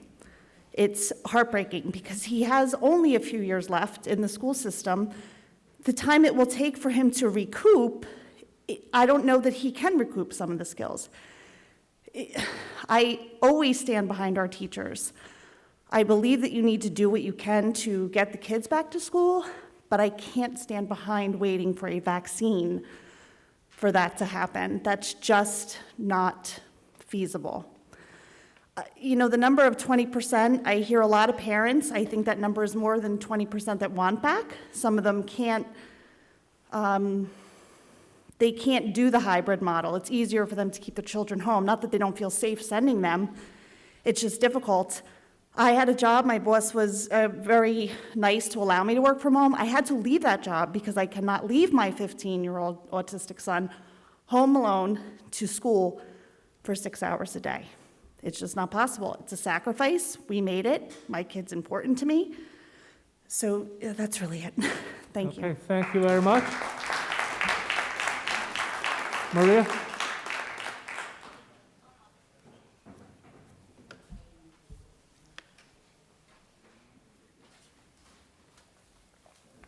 Thank you, and thank you everybody for listening. Maria Orchid, 83 Jefferson. On March 13, 2020 was the last day our children were in school. My daughter was a senior, so that meant no prom, no Wildwood, no June graduation. My son was a sophomore and he was in driver's ed when the classes closed. We had to pay Edison Driver's Ed School so he could get his permit. We need sports, we need cheer, we need social, we need the groups. We need DECA. We need esports. The children need our help. Our future depends on us to do the right thing for our children. The sooner we will allow the educators to become vaccinated, the sooner the schools and the districts can reopen. Our future of Edison depends on us. Shine bright, Edison. Thank you. Thank you. Any other residents? I try to get as many as we can. Okay. I know some of you who wants to speak, and thank you for staying with us. And just for the record, I just want to see a show of hand. How many of you, the residents, who are in favor of opening up the schools? Can you do the count? Yes.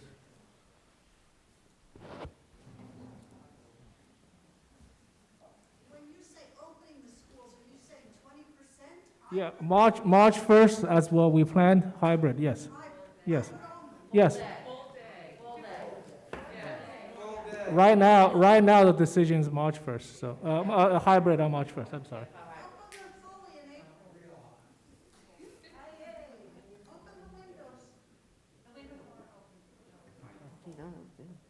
Got it? 30 of them? Okay. So for the record, we have about 30? 30, okay. All right. So now we're going to open up the floor for any residents. I wanted to talk. Oh, I'm sorry.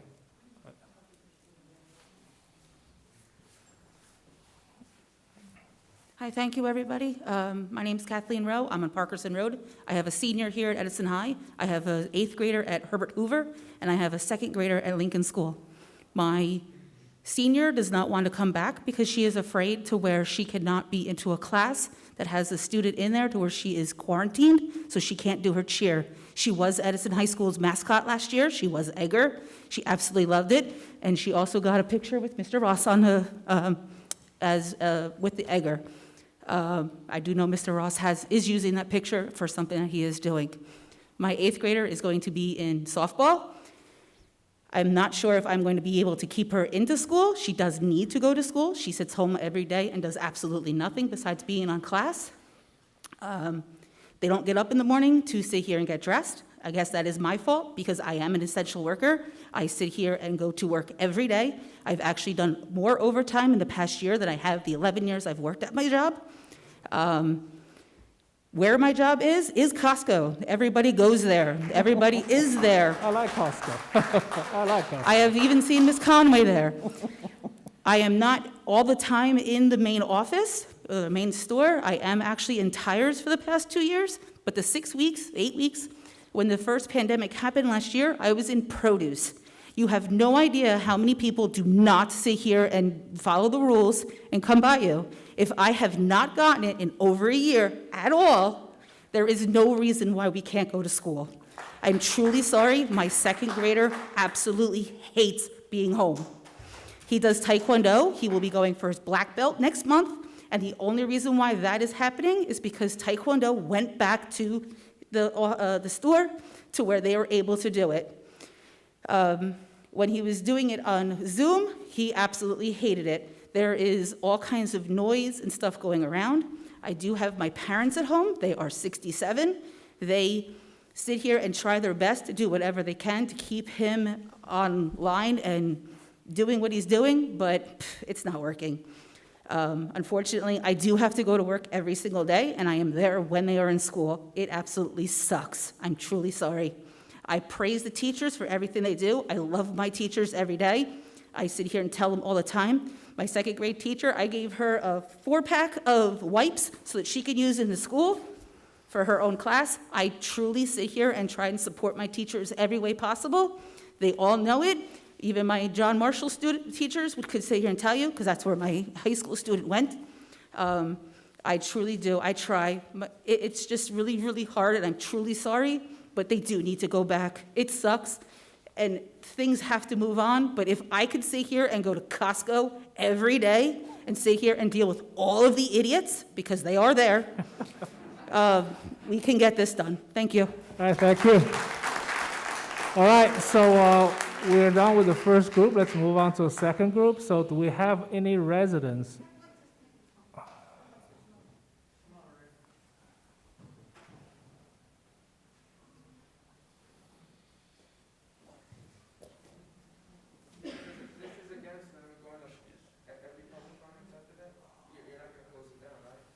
You can talk about anything else after we're done with this topic. Hi, my name is Maria Lopez, and I have two boys. One has graduated from Edison High School 3 years ago and is in college at this time. I have been very pleased with the education that my children have received in Edison High School. I have a senior here presently who is a good student, is a successful student, and he loves school. He does his work, he's doing his work, he gets up every morning, he doesn't miss a beat. But he's a senior. He's a senior. And this will be the second senior class that will not have that celebration of going through 12 years of the Edison public school system. It's heartbreaking for a parent to see. He's very social, he's an avid, he's a baseball player. You know, what am I gonna see my son, an avid awards night, receiving an award on Zoom? What is this about? And then to come back, he came back in the fall for 20%. The teacher's sitting at a laptop with the mask on. There's no interaction because that teacher is physically looking at the screen to every other student that's in the class. What's the point?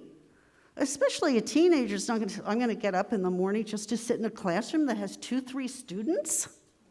20% is not acceptable. And I think because you're going again to another hybrid, maybe you should try 40%. And I think that's just that the kids don't want to go back because there's not enough kids in the classroom. Wouldn't you be more comfortable at home when you're an adult and he's 18 now, so he can make his own decisions? That, you know, why would I want to get out of my pajamas? It's sad. It saddens me as a parent, and I'm really hoping that, you know, I'm thinking, well, maybe we could go back April 1st. Maybe we can have some classes outside. Maybe we could find some alternative teaching. You know, I don't know. But maybe we could finish the school year out for these high schoolers, too, in particular, that they can recall and remember and celebrate the 12 years that they have actually put in hard work and have earned. You know, I think we're going back to baseball, but are we? I don't even know from day to day. You know, are we going to be able to go to the games? What's it going to be like, you know? Are they going to go to practice? You know, I mean, I just, the coaches are not allowed to be with the students unless there's a game. Now, there's games scheduled for April 1st, I understand. I might be incorrect on that, but it's just so disheartening, and I really think that we need to up the percentage if we can. I think personally we all need to go back to school. The warmer weather's coming, open the windows. You know, I don't know, but it's very disheartening. For me, I'm finished. My son is, you know, going to be finished in a few months, but I feel for him. I really feel for him, and I feel for those 2 students here that are seniors, and I think their hearts are hurting because they have lost contact with the people that they see in class and high five, and, you know, it's just wrong. Something has got to be done, hopefully in the springtime, to bring some of these groups together, some of these classes together, some of these students together, at least for some socialization in sports. Thank you. Okay, thank you. All right, so let's move on to the second group. Do we have any residents who are non-union members who are in favor of delay the opening from March 1st to later? Do we have anyone like that? Okay, see none? All right, so let's invite all the union members who wants to speak. Yes, Jeff.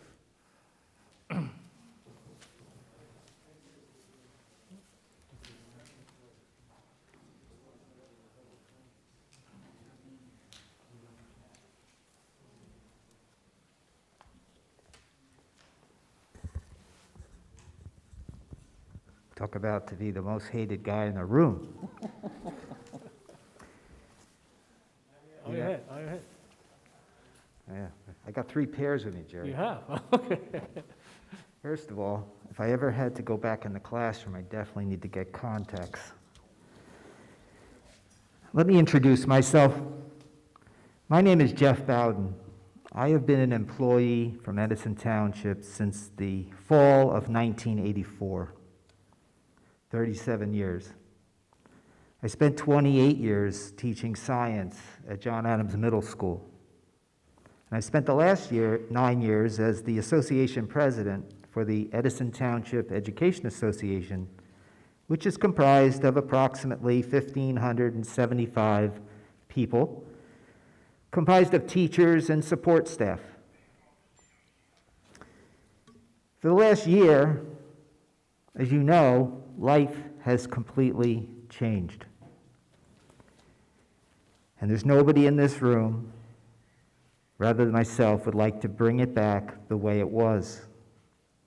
But I can't flick a switch and do that. And I hate to tell everybody that it's not going to change for a while, and when we get back to normal, I don't think anybody can tell us. What we have learned from the last year is that mistakes have been made. It's mistakes at the local level, the state level, and certainly the federal level. Some mistakes involved more people dying than probably needed to be. I think every day about the wave of virus that came into our area in the Northeast from Europe, and all the senior citizens that never made it and never had a chance by decisions that were made, and I'm not blaming anybody here. This is almost like an act of war to us. And in war, there are casualties. But there are additional casualties when we talk about students and adults. And the problems that parents just described are not alone for just students. They're comparable in adults too. And I really was proud of those 2 students that spoke in the beginning.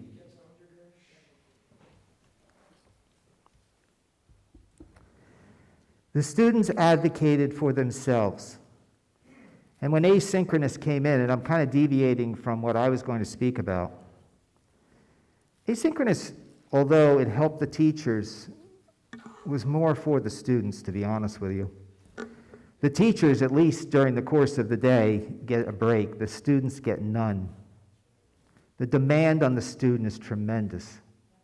The pushback in the community is tremendous. We talk one Edison, but there is a different push depending on where you are in the community. That has never changed, and I've been here 37 years. With that said, the district has employed CDC guidance. I didn't make the CDC guidance, but I do expect the district to follow the CDC guidance. And if anyone has not read the recent CDC guidance, it starts to talk more about the community spread. Not only what the schools are doing, but what is the community doing to support the lowering of the virus. They also provide numbers that are guidance to be followed.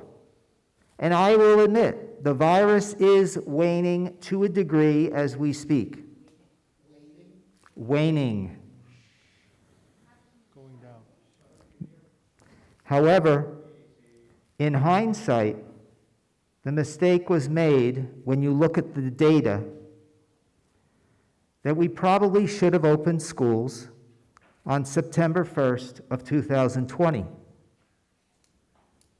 That is when the caseload was at its relative minimum. 5 cases per 100,000 residents in Edison, New Jersey. In October, when we did open, it went up to 8 cases per 100,000 resident. In November, it then started to take off and rise to the upper 20s, followed by December in the upper 40s, in January the upper 40s, and in February now, as it again comes to a close, we are around 30 cases on average, but now we use a 7-day cycle in the CDC.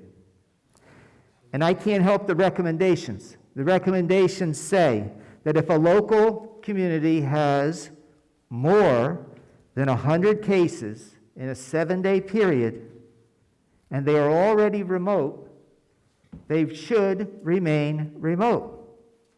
That's not what anyone wants to hear, but it is what the numbers show.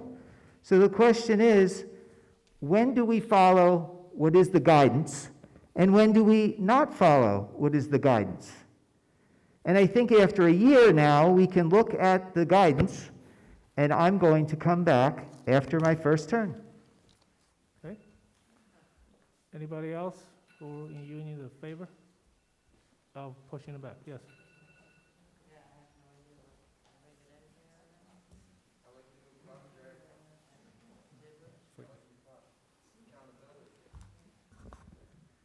Hello. Susan Campione, 8 Shift for Court. The first thing before I get into what I really came up to talk about is I would be remiss if I didn't mention that the township lost a true dedicated resident today. Peter Barnes III passed away, and his mother was an employee of Edison Township Schools. He served not only Edison, Middlesex County, the state, and I know my family is going to miss his kind, warm smile, and we just hope that he rests in peace. So, a lot of what I was going to say has been covered, but I'm going to start by saying that there is not one staff member that was outside, that is here, that is home doing lesson plans, that does not want to be back in school. No one thinks that what has gone on in the last year is okay, that is in education. We care about our kids. I've seen so much written on Facebook. Teachers don't care. They don't care about the kids. They're collecting their salaries. I want my taxes back. Well, Mr. Shi, I am a taxpayer. I've been a taxpayer in Edison for over 30 years. A third of our staff are taxpayers in Edison. There are teachers who delivered Valentine's Day gifts to all of their students. My husband is a teacher. He went to Woodrow Wilson and picked up books for almost 100 students and delivered them over 2 nights to make sure that his kids could have the books that they needed to do their work. And the truth is, it's not even about going back to the building on Monday. It's hybrid that has me the most upset, because hybrid is not effective. And we didn't say that we're only opening the schools to 20% of the kids. The parents had surveys. That's who feels comfortable in sending their children to school and feels safe sending their kids to school. We didn't say that. So one of the things that I'm upset about is that you guys did a presentation when we were first going back to hybrid where there was a number that would trigger AB. You're not even following your own guideline. There are schools that have almost 40% going back to school.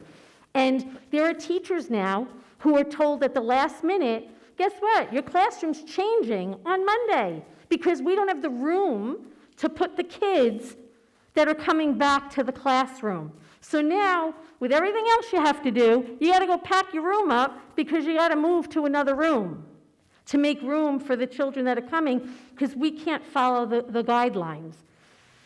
I gave up with many of my colleagues most of my winter break to go over surveys, to come up with things, suggestions that would help make the schools safe for everyone going back to school after dealing with a hybrid situation. To date, not one of those suggestions has come to fruition. Nothing to be safer from the last time we were in for hybrid. I mean, I was told today that even masks are not going to be mandated all the time, that if you're in a room alone, you don't have to wear a mask. No, the policies say everybody has to wear a mask at all times. The specials teachers in elementary are still pushing in to classrooms. Just one of those specials teachers gets sick, it takes down the whole school. And people think that there wasn't illness. There was illness. Teachers were sick. There were kids that were sick. The reporting may not have been there, but people were sick. Don't be under the impression that we were open. That was part of the reason that we had to close again. So this is personal to me because I will tell you, I had COVID in October. My husband had it, my daughter had it. We haven't been out to a restaurant since last March when this happened. Not outdoor dining, no nothing. I have groceries delivered, I have elderly parents that I'm responsible for.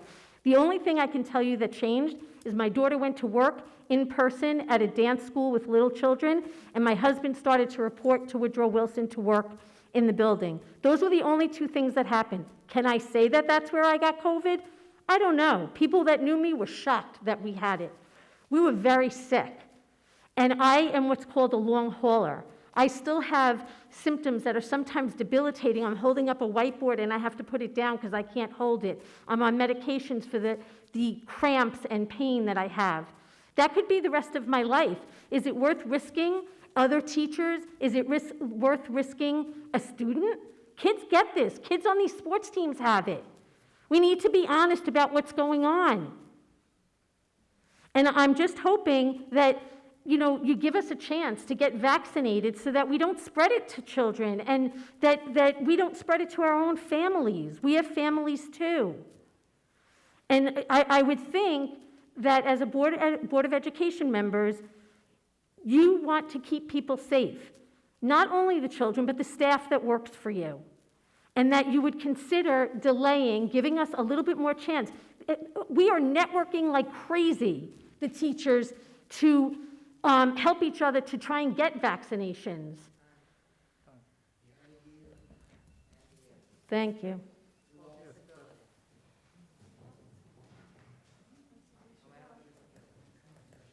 For those who want to speak, can you move up? So, yeah.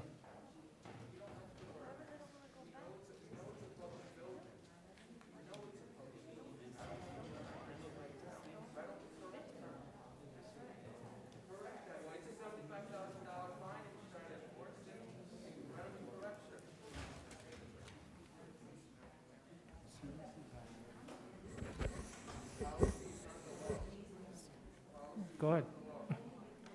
Beth Talke, Midwood Avenue. I am a lifelong resident of Edison and a very proud para Quiet, please. of special ed. And I really wish, I see a lot of people leaving right now. I wish that they would sit and show us the same respect and hear what we have to say as we listen to them.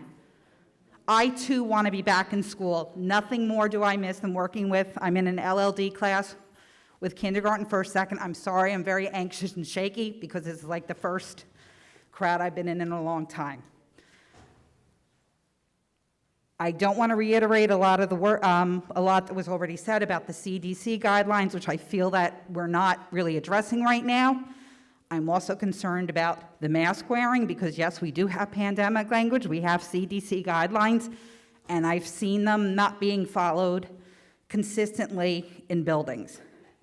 Another concern of mine is since November, when we went back out to full remote, we no longer are showing the data of positive cases on our website. That to me is troubling because I know from speaking to people and being a resident in this town, there have been quite a few numbers of cases in our building when the students aren't there.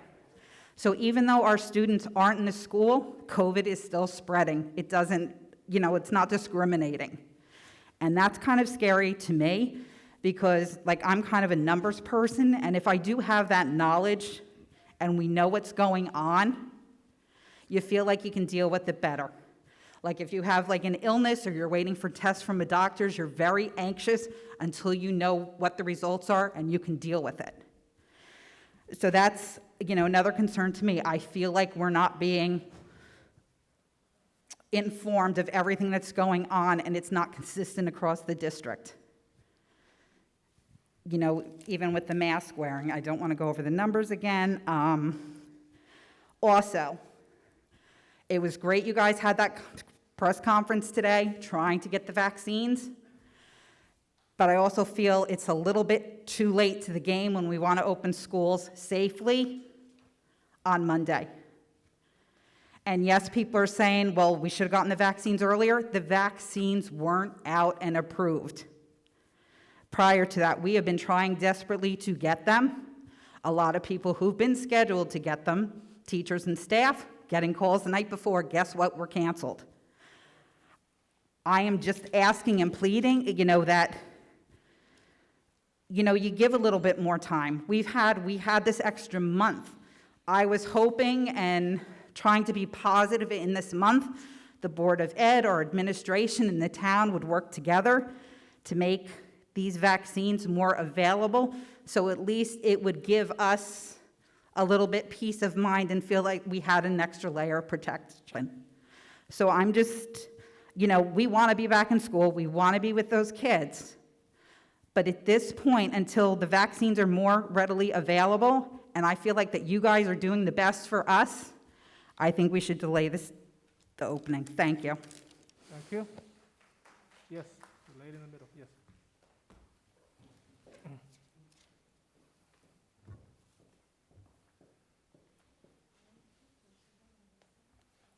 Hi, my name is Brianna Thompson. I'm a teacher at Menlo Park School, as you can tell by my mask. Teachers, as a profession, are notorious for putting the needs of their students first and foremost. Even in the midst of a global pandemic, that has not changed. There is a misplaced notion that teachers who fear for their own health and safety and that of their families are somehow not considering the needs of their students. And I would like to address this misconception. I would also like to point out that I do not know of a single teacher who would not prefer to be in a regular learning environment, but that is just not possible right now. The idea of going back to achieve a semblance of normalcy will actually only serve to highlight the very aspects of this pandemic that are the most difficult for our students. When students are engaged in hybrid learning, there is a large discrepancy in the learning that takes place.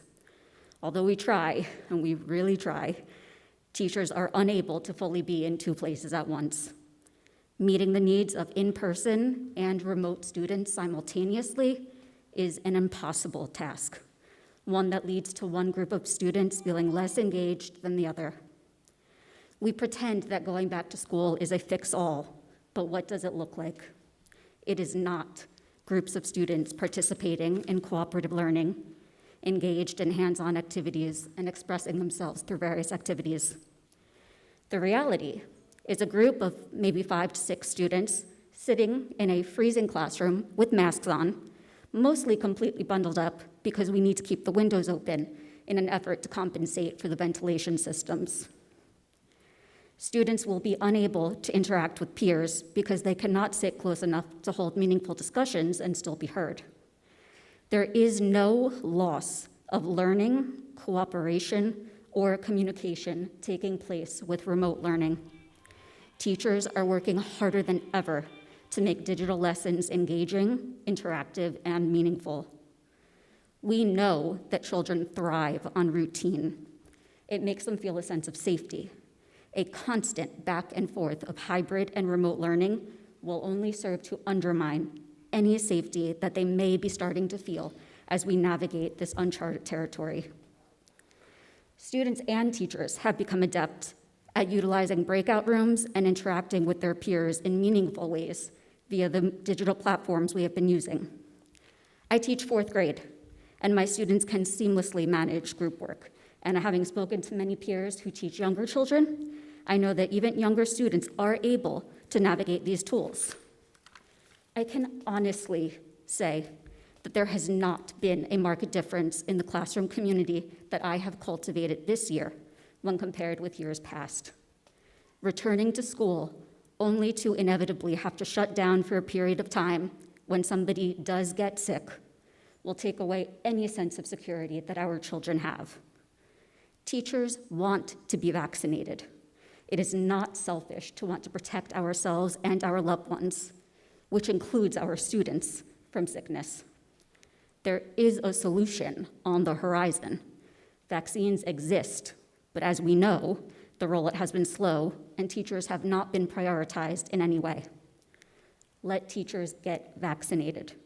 Keep teachers and Edison residents safe. Allow students to hold on to at least one familiar aspect this year, which has unbelievably become remote learning. We are learning that anyone who wants a vaccine should be able to receive one by the summer. When teachers are vaccinated, we can return to school without fear, without danger, and without making our children feel like a yo-yo going back and forth as we conduct the remainder of this school year. Thank you. Thank you. Anybody else? Yes, no. For those who want to speak, can you please move up, please?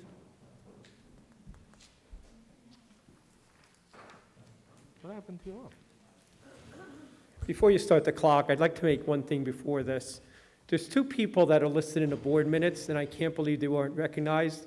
Two staff members that passed away since the last board meeting, Stephanie Coppola and Al, the custodian here at Edison High. So I'd ask that we give a moment of silence in their memory.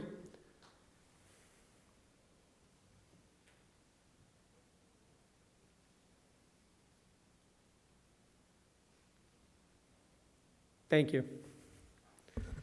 Okay, I'm Matt Revnak. I'm the Vice President of ETA, and I'm a J.P. Stevens teacher of over 32 years. I'm a teacher, and I appreciate what Dr. Bragan said before. I also was not intending to go into teaching originally. I attended the U.S. Naval Academy, rather. Sorry, I know Mr. Shewish was Military Academy. Wrong school. Wrong school. Okay. U.S. Naval. I was accepted to West Point, but I went to Annapolis because my original major was aerospace engineering, and then a space shuttle accident happened, and I decided my second love was education, learning children. I entered this profession for that reason. There is no teacher I know, including myself, that wants to be back in the classroom with their kids. No one. But it's all about safety. My dad died of COVID back in July. I know many of you know that.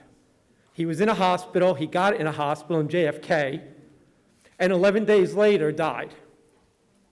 I myself had to go for 3 surgeries in October into November. I also got it in a hospital, not JFK, down in Old Bridge. I was fortunate I wasn't in school because I didn't even know I had it. I had to get tested for the 3rd surgery I was getting and found out I was positive. If I had come to school, if I was capable, I wasn't capable because of the surgeries, who knows who I could have infected while I was here. I showed no symptoms. I had no fever, neither did my dad. I had no other symptoms. A couple days later, I did get a headache. I did get some body aches. A few days after that, same thing. And the only other thing was fatigue throughout the day. I'd wear down. All right, so I know what it's like. I know what it's like to have lost someone. I don't blame the hospitals, just like I don't want to be blamed now. I'm tired of hearing. I was very upset over the weekend watching Stephanopoulos on Sunday and hearing Chris Christie and Rahm Emanuel. Teachers got to go back to work. I was insulted. We've been working. If they would have said need to get back into school, I might have accepted it. In my 32 plus years, I've never worked harder in my life than I have this year. And believe me, my wife can attest. I'm up till 11 o'clock midnight every day working on the weekends, etc.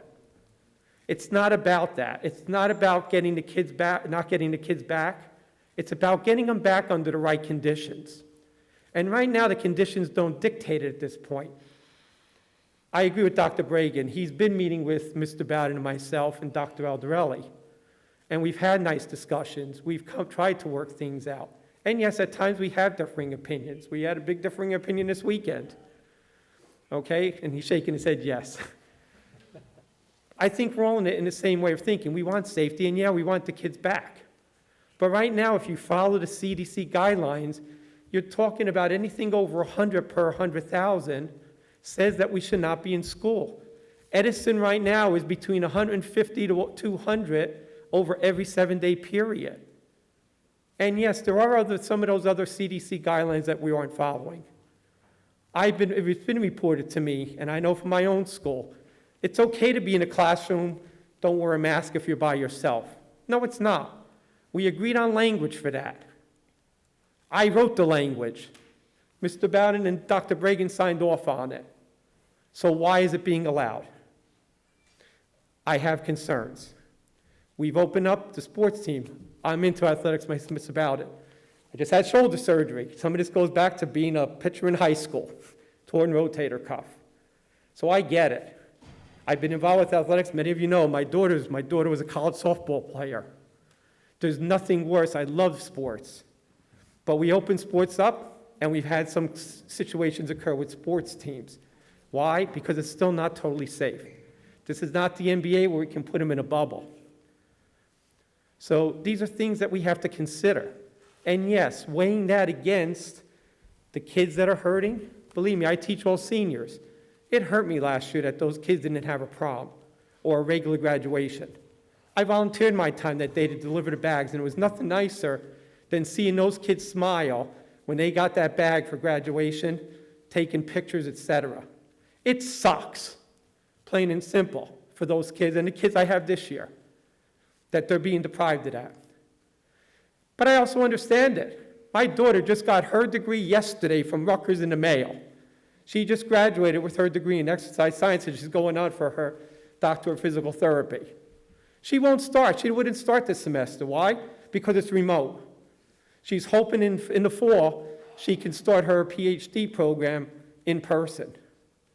There's not going to be a graduation for her. We're being deprived of it as parents and paying all the college bills. But it's also for her to be recognized. And that's what our students are going through. But I'm also very concerned with some of the things I heard tonight. You know, believe me, I teach the highest level of courses in the school. I teach, and by the way, Mr. Shee knows I had one of my students get into West Point. The kids are reporting now that great colleges are getting into. I just wrote a presidential scholar recommendation for kids that we nominated. We have kids that are exceptionally, hardworking, high achieving, etc. But I keep hearing about social emotional learning and the strain that the kids are under. So what do? We're adding more AP classes in. We're talking about a degree through Middlesex College. It's just adding more and more stress. I know my time's up. So please consider everything, the students and the staff as well involved. Thank you. Thank you.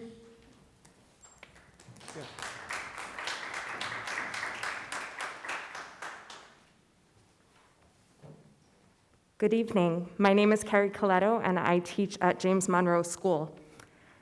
For those of you who don't know me, I've been a teacher in Edison for 11 years and have attended the board meetings during this time. You haven't seen me since last February's action meeting, and that's for a good reason. We're living in a global pandemic.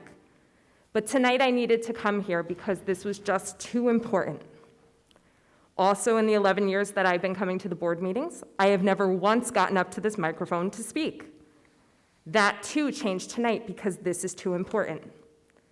Like every staff member in this room, I love my job. I know that kids learn best when they are in the classroom. I went to my students' houses on December 23rd to deliver presents to them because I love them. However, I also know that students will learn best when their teachers and the support staff are not afraid of getting COVID.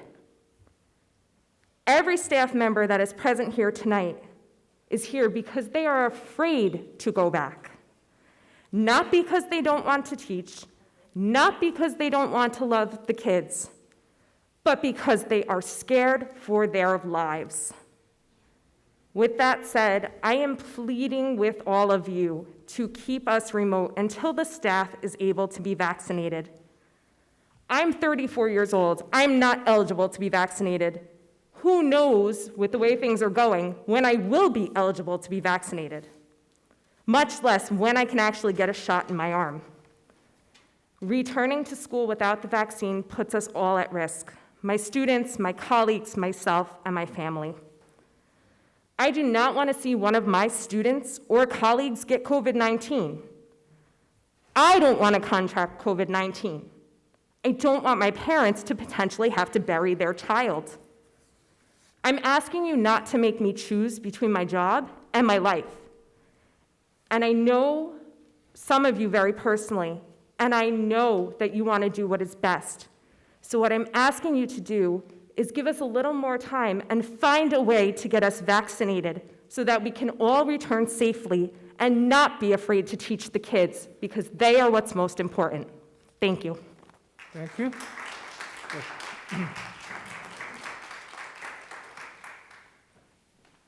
Anybody else want to speak? Can you move up, please? Angela Marks, 77 Scotland Avenue. Dr. Bragan, board members, thank you very much for your attention for the next several minutes. I apologize in advance. Very nervous in this situation. I could talk to 20 second graders all day, every day, but yet in this situation, much different.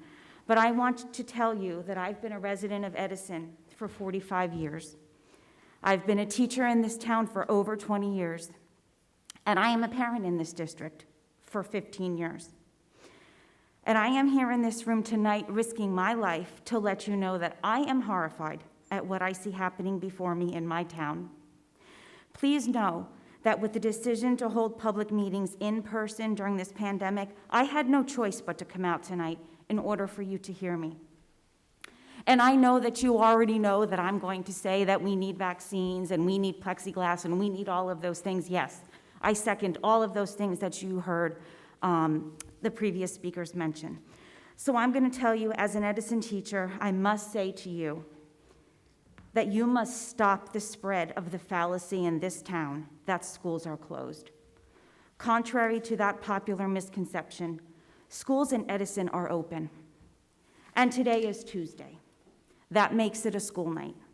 And all of the educators in this room really need to be home doing what they do each and every school night to prepare for tomorrow's students, who are all at home, completed their assignments, and will be returning in the morning to continue their learning. But yet, we find ourselves here. As an Edison parent and resident, I say to you that I am quite ashamed and embarrassed that I had to leave the safety of my Edison home tonight to gather with you in this space over the issue of in-person learning. You know as well as I do that the New Jersey community watches what happens in this town.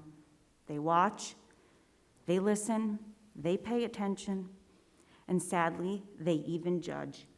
And this is not a good look for our Edison. Over the past year, my husband and children have helped me to do everything necessary to keep our family safe and alive during this global pandemic that continues to ravage the country, including staying home. No, we don't go to Costco. No, we don't do outdoor dining. We don't do those things. And I must say that no matter how you arrived in the seat that you're sitting in tonight, whether elected, whether appointed, or whether hired and contracted, you were charged with the task of representing the children, the parents, and the educators of this town. And I do highly respect you for that. But I do expect you to be better. Not just better, I expect you to be the best at something so simple as respect for lives. Because this is my town, this is our Edison, this is my high school. And lastly, as a human being, I say to you, and this part is hard for me, that over the past year, my family has also watched me battle and beat breast cancer to become cancer-free. So please, do not now make my family watch me die from COVID, because irresponsible decisions were made in this town, and because we did not do everything necessary to respect Edison lives, because Edison lives do matter. Thank you. Thank you. Anybody else? You see none. So, Dr. Bragan, do you want to address some of the questions from the? There's another hand up. Oh, I'm sorry. Yeah, you can finish it. Yes, good, please. How come he gets to go twice? And public comments yet, and you already spoke for or against something. And you already broke the public comment section by allowing different groups to speak.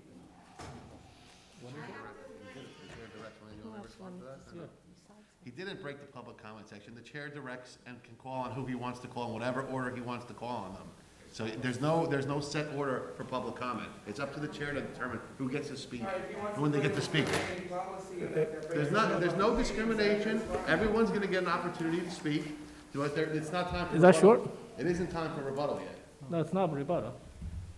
Okay, so you can come up A lot and, of extra time if you want. yeah. What is it? You can allot him, if you want to, if the board wants to give him extra time to finish his comments. Okay. But he has to finish his comments.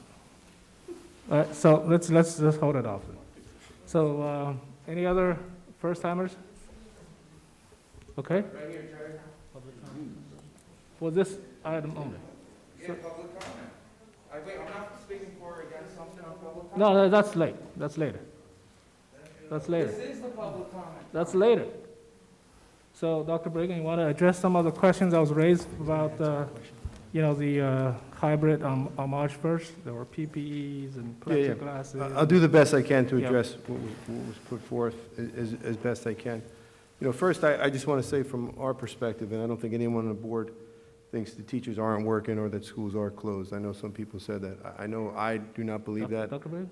Close. I'm sorry? Yeah. And I know that the people that I've been associated with that are in the schools and are working in schools are working harder now than they did before. So that's not our perception, that they're closed or that no one is working diligently at this time. That is not, personally, my perspective or the board's. A couple things. The PPE, I've said this, if anyone needs anything, let us know. We purchased almost everything that we could possibly purchase.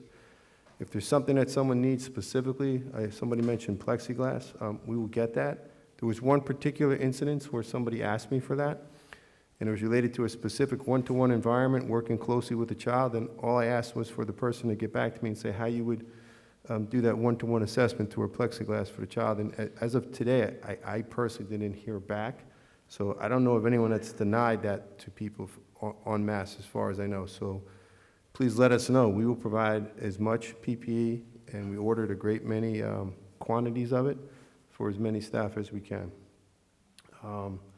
Regarding the CDC guidelines, I just want to speak to that a little bit.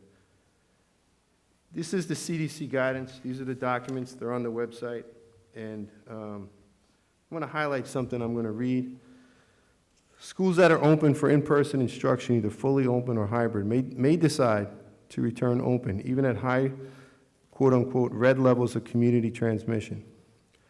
These decisions should be guided by information on school-specific factors, such as mitigation strategies implemented, local needs, stakeholder input, the number of cases among students, teachers, and staff, and school experience.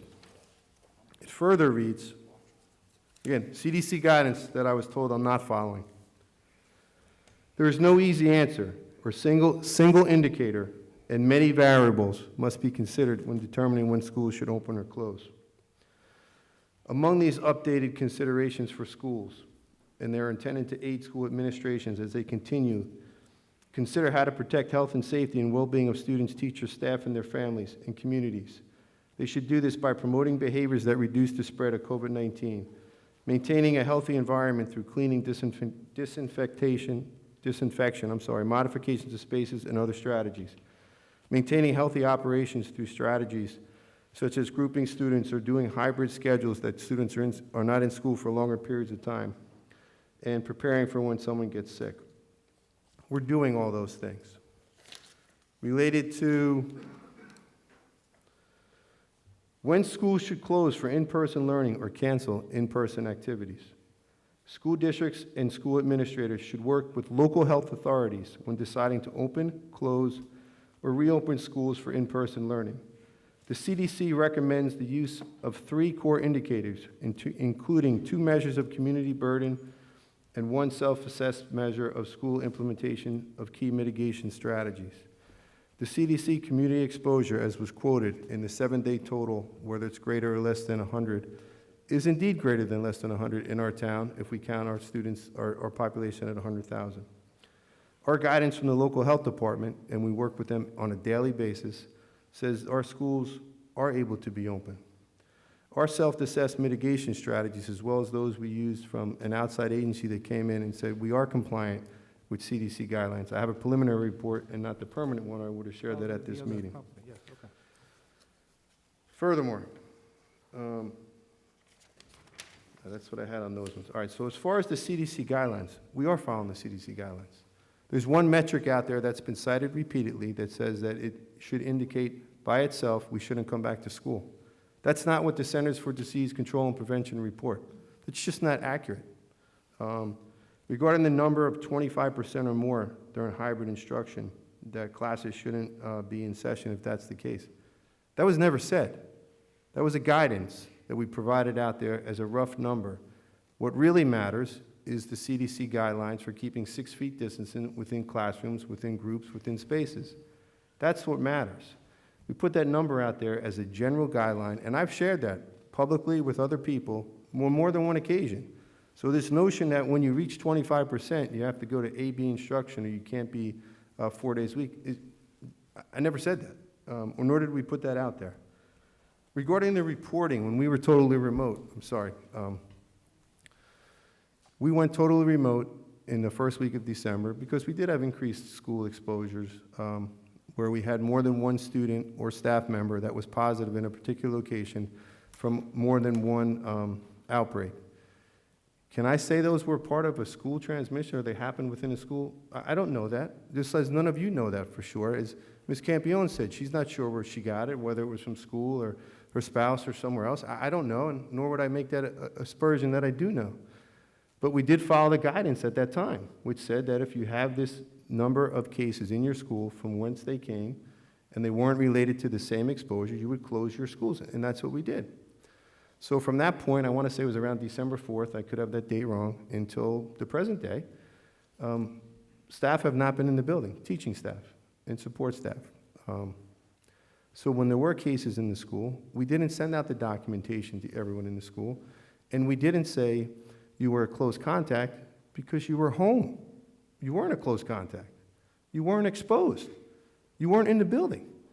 If you were custodial support staff, if you were security, if you were an administrator, and you were in the building, you would have been notified in accordance with the CDC guidelines. The idea that somehow we're not putting forth all the information and withholding, it's not accurate. We followed the guidelines and we followed the guidance. The reason individual schools and staff members weren't notified if there was an exposure in their school when they're totally remote is because they weren't exposed. When we were hybrid, we had the metrics on the website, and we will do that when we go back. We will have that out there. We will put down the cases, hopefully they'll be minimal, that are registered in the schools for the week, as well as the quarantines. We will do that. I'm just going down the list for the other things here notes that I had. I think I answered all the questions. I think you did. All right, so just for the record, again, I want to hear everybody speak. So can I see a show of hand who in the audience are in favor of delaying the March 1st hybrid learning? Okay, can I see a show of hand?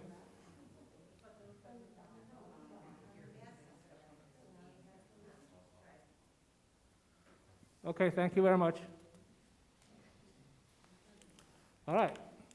So now we open up the floor for anything other than this topic. So anyone who wants to talk? Any topic, I'm sorry, any topic, any topic. Any topic, okay. Any topic. First-time speakers. First-time speakers, yeah, first-time. Why, I'm going to be against anything this man has to say, probably, but why aren't you letting the union president? I'll let him say it, let him say it. That's the attorney just corrected me, okay? All right, that's why we have the attorney here. Yeah, Jeff, you want to finish up? It's important to hear what he has to say. Yes. You're going to count this as his rebuttal time then? So he gets, what, 3 minutes? Yeah.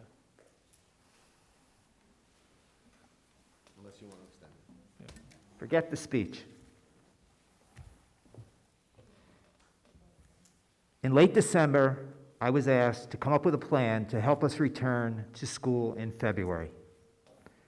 As Ms. Campione said, I brought 15 intelligent educators together on the entire winter break to come up with a plan. That plan was given to Dr. Bragan either a couple days either side of the new year. He gave it to 2 administrators to review. The response afterward that it was flawed. They couldn't do it. What it involved is being creative in trying to get everyone back to school who needed to be back to school, and at the same time addressing the staff's concerns and, unfortunately, the majority of residents who have chosen to keep their kids at home. And that problem hasn't changed since day one. Everybody's still locked into their opinion of the virus. So if my proposal that we've created was flawed, then what have we seen as a change in the policy since the initial one was created in August? We have seen nothing. None of the suggestions were implemented. And there are many complaints in the school. I have documented letters where plexiglass has been denied to special ed, CST, and staff members. Those letters do not lie. They are signed by a supervisor of the department. I spent 3 months trying to get disposable gowns, and with Dr. Bragan's help, for paraprofessionals that cost between $1 and $4 a piece for paras that have to toilet the kids.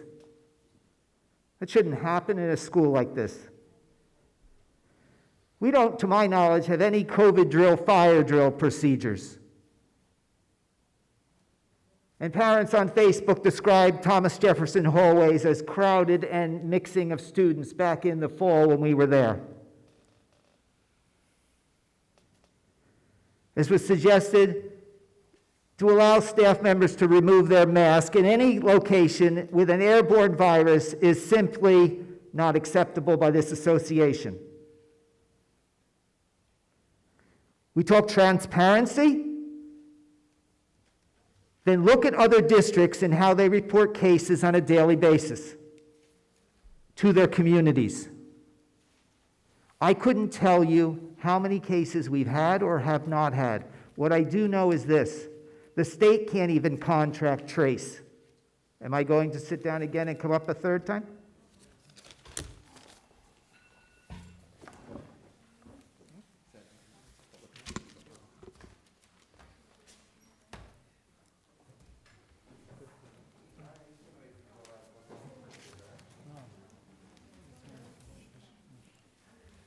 Thank you, because I also didn't finish what I had to say.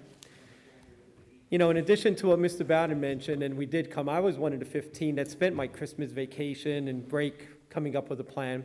But we also came up with a plan earlier, and it wasn't addressed, and that was a number of different schedules that we could follow. And that was also submitted. Now, I'm not going to say they weren't looked at and considered, but a particular schedule was developed and gone by. You know, one of my biggest fears is coming back too early and then having to go out again. There's nothing more counterproductive than doing that. You know, I keep hearing the word, and I can't stand the word already, pivot. I'm not pivoting. I'm like the damn virus. I'm mutating. I'm adapting. That's what it really comes down to. Pivot means you just go in a different direction. When I go in that different direction, I got to completely change what I'm doing. And I heard somebody talk about before the fact that, you know, you have in-person students that aren't necessarily getting what you should be getting, because when I have 27 students that are at home and 1 in class, how am I supposed to divert my attention to 1 for the neglect of 27? The only way to do that is to have them on the computer, along with the rest of the class. I was in for 1 week right before we went out in December, and I enjoyed being there. I liked meeting the 2 students that I had. But when you're talking 20% of the kids coming in and 100% of the staff being told to come in, that you have to come in, the numbers don't make sense. They don't.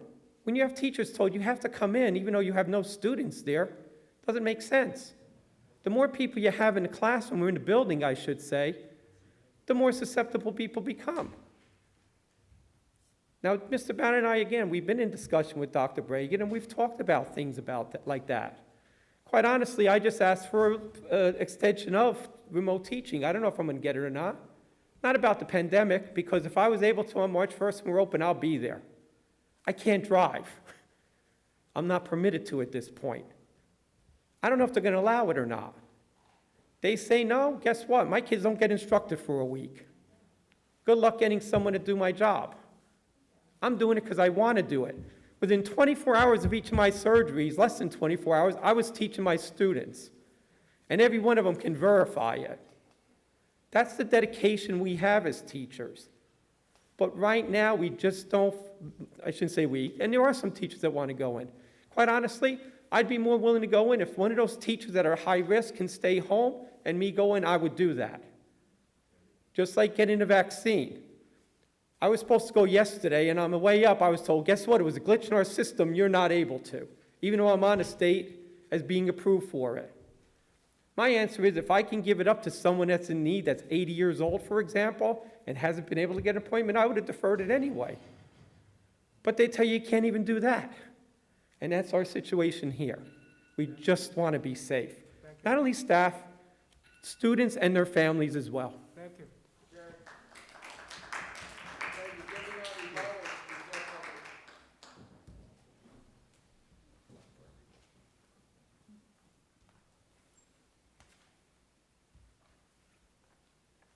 Well, Matt, just more eloquently than I could say, just said 19% of the students are coming back. Why 100% of the staff? I'm not going to talk more than 5 minutes, Krista, don't worry. Why all the staff has to go in there, why plans haven't been made. Another thing, Jerry, I know you're polling the people here and saying who wants to go in and who doesn't want to go, like who wants to stay out. Those that don't want to go back yet are the 81% whose students are still saying fully remote. They're probably not here tonight, and I didn't want to be here tonight. I haven't even seen 2 of my kids since before Christmas because of this. And I'm here because I'm so passionate about it. But those 81% who don't want their kids in hybrid yet is the rest of your vote that aren't sitting here because they don't feel comfortable being here and they don't feel comfortable with their children being in the classrooms yet. And unfortunately for these parents here, I know you want your kids back. I want my kids back.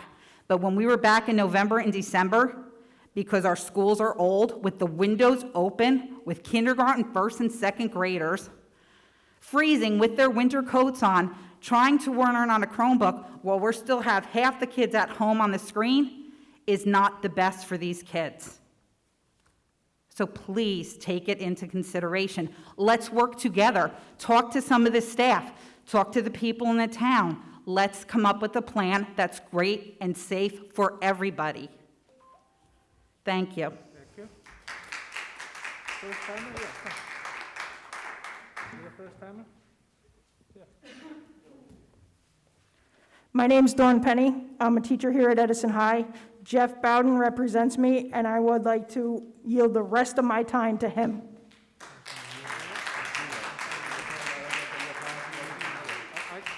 I'm sorry, our policy does not permit that.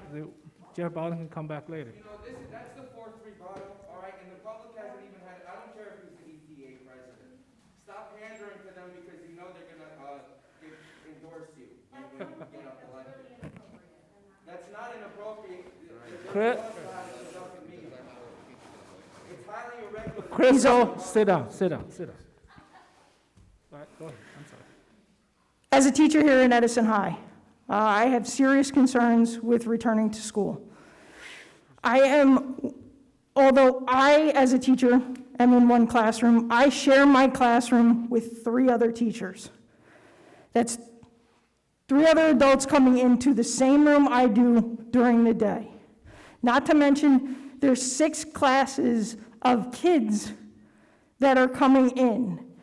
We are there for 40 minutes. I heard from many people in the audience who want their kids to come back, how they're going to work. They're not sitting for 40 minutes in one room with somebody who's potentially infected. The teachers are using the same tools, the mouse, the desktop computer. Although we try our best to wipe things down in that 5 minutes between classes, we can't be assured that we are getting all of that. And as we saw here in the audience today, not everybody is following, keeping the mask on the whole time. So it is highly probable that COVID is going to return when we return. And when a staff member either caught COVID or was in a room with a kid, they now got quarantined, as well as all of their other classes got quarantined, which puts additional stress on the staff that is in the schools because we now have to cover some of those classes. I don't want to go into another class. I don't want to have to potentially be exposed again outside of my own classes. I think that's a decision that you guys need to keep that in your mind with us as potential risk factors here. As you heard, most of the teachers cannot get a vaccine. Several of the teachers have health concerns. None of us want to put our families at risk. None of us want to be sick. Thank you. Okay, thank you.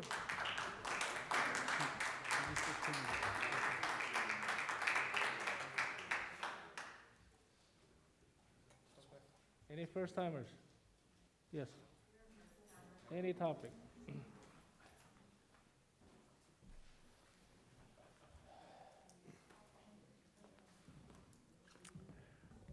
Good evening, everyone. My name is Joseph Johnson, and I live at 407 Durham Ave in Edison, New Jersey.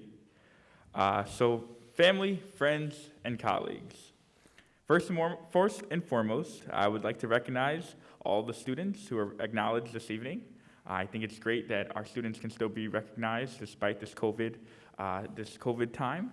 And I also want to thank all the teachers, administrators, and staff for all their hard work during this season. I know it's been a little challenging, but continue that fight. And at this time, as Ms. Capione said, we look on the Barnes family. We all mourn the tragic loss of our dear friend and wonderful Middlesex County Representative, Judge Peter Barnes. Mr. Barnes served on the Edison Town Council from 1996 to 2007, and then jumped to the State Assembly from 2007 to 2014, and then continued his political career as a state senator from 2014 to 2016.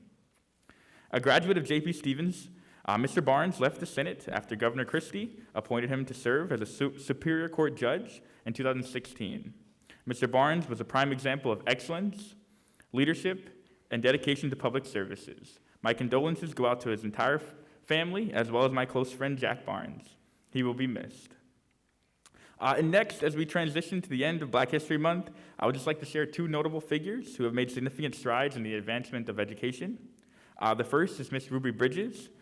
She was the first African-American child to desegregate the all-white William Frantz Elementary School in New Orleans, Louisiana in 1960. And secondly, Middlesex County Superintendent, Mr. Kyle Anderson.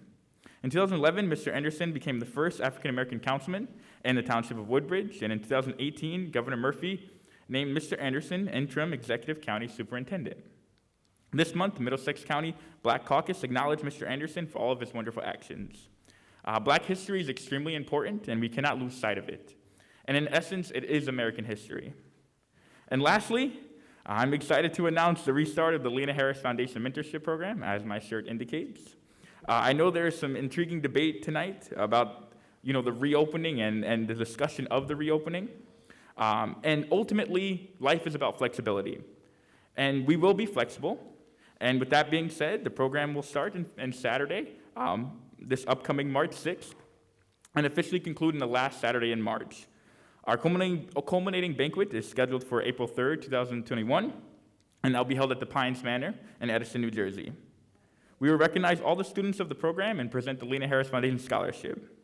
The program will be turning all the mentors, as well as the only 8 mentees who participated in the program last year, and hopefully with adequate space and resources, we'll be able to appropriately socially distance and officially complete the remaining weeks of the program. So thank you so all. I'm interested in the rest of this debate. It's actually fascinating, and God bless. Thank you. Yeah, do any first timers? Yes, please.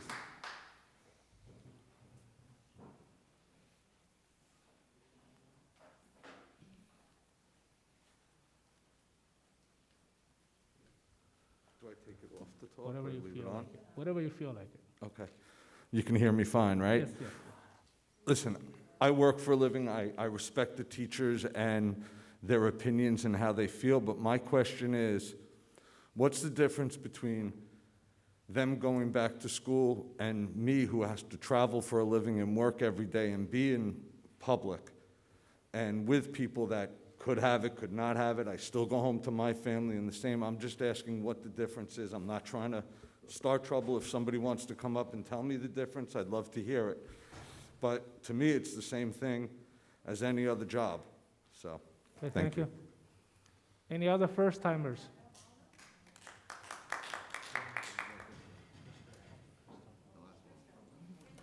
Yeah, the lady. You come. You're after him. Yeah, come. Because I know you're gonna look on that side last on purpose, Jeremy. It's your turn. Come on. Let the lady go first, ladies first. I just know you're gonna, that's why I'm scared. She's a first timer, right? You're first timer? No, you said second. He No, went no. again, I wanted The to first go time. again. Okay. We'll let Crystal. You stay there. You stay there. Yeah. Okay, Crystal. Highly irregular before rebuttals, before somebody even gets their first time to speak. I thought we're done. That's why, you know. The ETEA is here. So they love to endorse Democrats, but they also complain that they're not getting their vaccines. So I want to show them how some of these Democrats they vote for every year, this is the reason they're not getting their vaccines, because of the corruption they vote for every year. Councilman Brescher, he spoke about John Palomina, Jay Elliott, and Mickey Gross the other day. And I want to explain how backwards this whole county is. John Palomina, County Administrator, former freeholder and South Plainfield Councilman. Dennis Cerami, former South Plainfield Councilman, hired by Palomina to be Middlesex County Personnel Director without any experience. Had a freeholder resolution adopted to allow Cerami to retire early with medical benefits, something not given to other county employees. Now Cerami given the directorship of another department without any experience. Dennis Cerami's wife works for Sunnyside Delicatessen, owned by John Palomina. John Palomina is renting office and parking lot space to Jack Morris, somebody who wants to put low-income Hispanic students on contaminated property. He's given it to them for COVID-19 testing, parking lot space. Why rent to him? John Palomina's daughter works for New Brunswick Tomorrow, fake news. John Palomina's son-in-law works for the prosecutor's office. John Palomina's mother-in-law works for the Health Department, Environmental Division. John Gorman, Senator Deanan's brother-in-law, works for the Environmental Division. Charles Hasselgrund, Mayor Gallagher's brother-in-law, former Environmental Division employee. Former South Plainfield Mayor Gallagher works for the Turnpike Authority. Mike Gallagher, Mayor Gallagher's son, is the county fire marshal. Ronald Serra, political operative from Woodbridge, working in the Environmental Division. Heather Foss Delgado, South Plainfield, John Palomina's personal secretary. John Ferguson, South Plainfield, Middlesex County OEM director. Now here's where we start talking about Edison. Mickey Gross, head of Environmental Health Division, county Democratic bagman, works continually on county time doing political favors and errands. That's why he doesn't show up to the Edison meetings. South Amboy councilman. Shakes down restaurants and businesses in the county for donations and money for the Democratic parties for political events. Harold's Deli, Entenmann's, Food Town, Acme, and many more. File a Freedom of Information for his county and desk phone bills, and you'll find numerous calls for his political work. Or follow him. Mickey Gross has also been a part-time inspector for Edison Health Department, making thousands of dollars doing nothing. Employed by Jay Elliott, Edison Director of Health, who in turn serves as zoning office for Mickey Gross in South Amboy. It seems to me like there's an inordinate number of county hirees from South Plainfield since John Palomino became freeholder and later county administrator. I'm sure you will find more if you look. I just didn't feel like looking anymore after 10 minutes. And this is just me looking for 10 minutes. Assemblyman Karabinchak's Can daughter I works stop for... you? What does that have anything to do with the This school has board? to do why Edison is not getting the vaccines, number one. And number two, why are you guys interrupting me during public comments? The Supreme Court case law says you cannot interrupt my time to speak. We can pause your time. But you didn't pause my time. You could have, but you didn't. Give you extra time. Please stop. Okay, give me extra time then.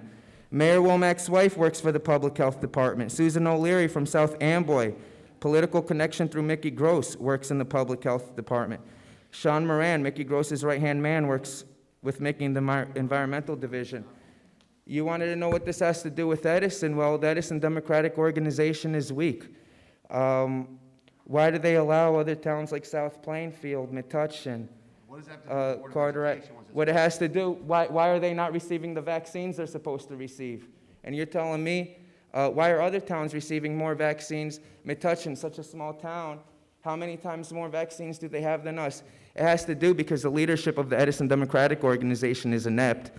They complain they don't get their vaccines, but they're going to continue endorsing EDO members, so you can't have it really both ways. I don't care if he's the ETA president. You still have to follow the rules of the meeting. It's highly irregular to have 4 rebuttals before even one member of the public can make their first time. And that's your fault. Well, he should know better than to run meetings like this. If that's how you run meetings, you should have hired a different lawyer. I'm sorry, but when parents enrolled their kids, they never agreed to have predators track their IP address.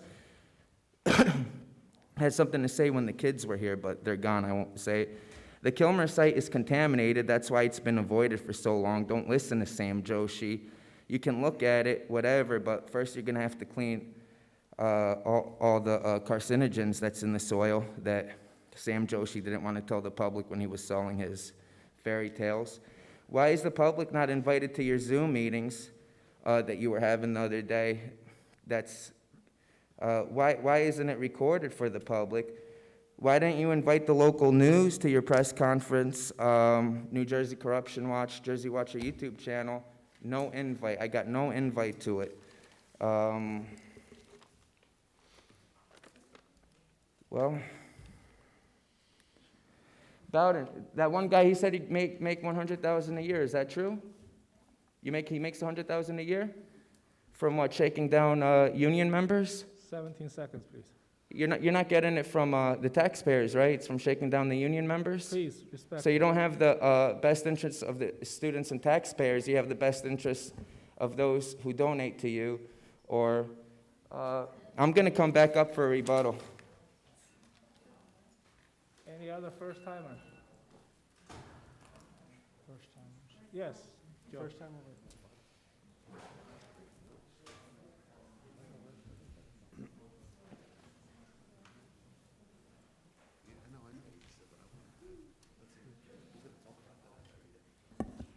Stop interrupting members of the public during public comment. Stop disrupting the meeting, please, or we'll ask you to leave.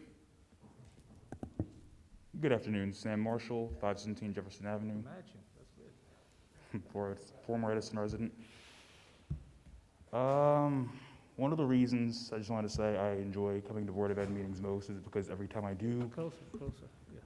One of the reasons I enjoy coming to Board of Ed meetings as much as I do is because every time I do, whether it's from all of you sitting up here or from the many attendees, I never cease to learn something new about my townspeople. And one thing I've learned tonight from a variety of the people who spoke is that they're united on one thing, and that's that they care very deeply, just as I do about the students in our township.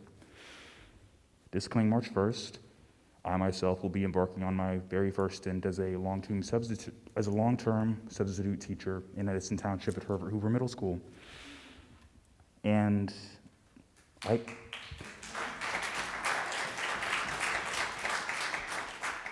So firstly, I'd like to thank the board for giving me this opportunity, and I want to say that, firstly, I'm excited to be a part of such a passionate community of educators. And I want to thank every single educator, both sitting in the crowd now and who's helped me become the hopefully future educator I will be once I eventually graduate. And I want to thank them all for everything they do and they're doing now, and wish them the best of luck, whatever the board decides to do, however they decide to proceed forward. I have full faith they'll be doing the best work they possibly can be. and I wish them luck and safety and health.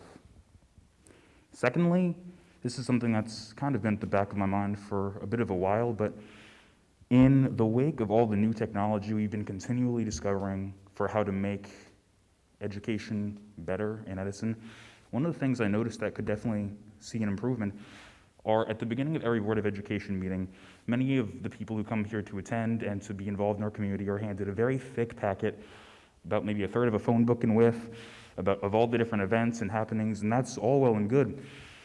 But one thing that is definitely a concern of mine is the environmental impact of such a thing happening at every single board meeting.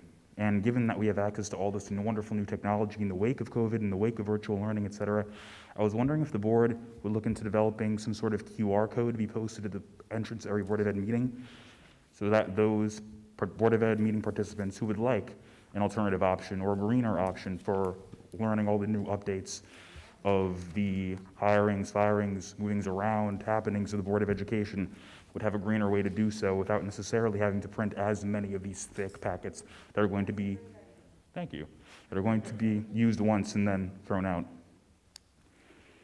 And finally, I just want to reiterate the excitement that my good friend Joe Johnson shared earlier about the Lena Harris Foundation's revival this coming March.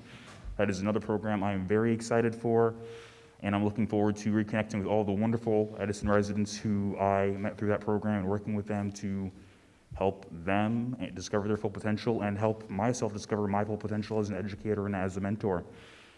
And in addition to that, I wish you all a wonderful night and stay tuned for more news regarding our upcoming wrestling season. Okay. All right, thank you. Samuel, that was a great suggestion for the URL.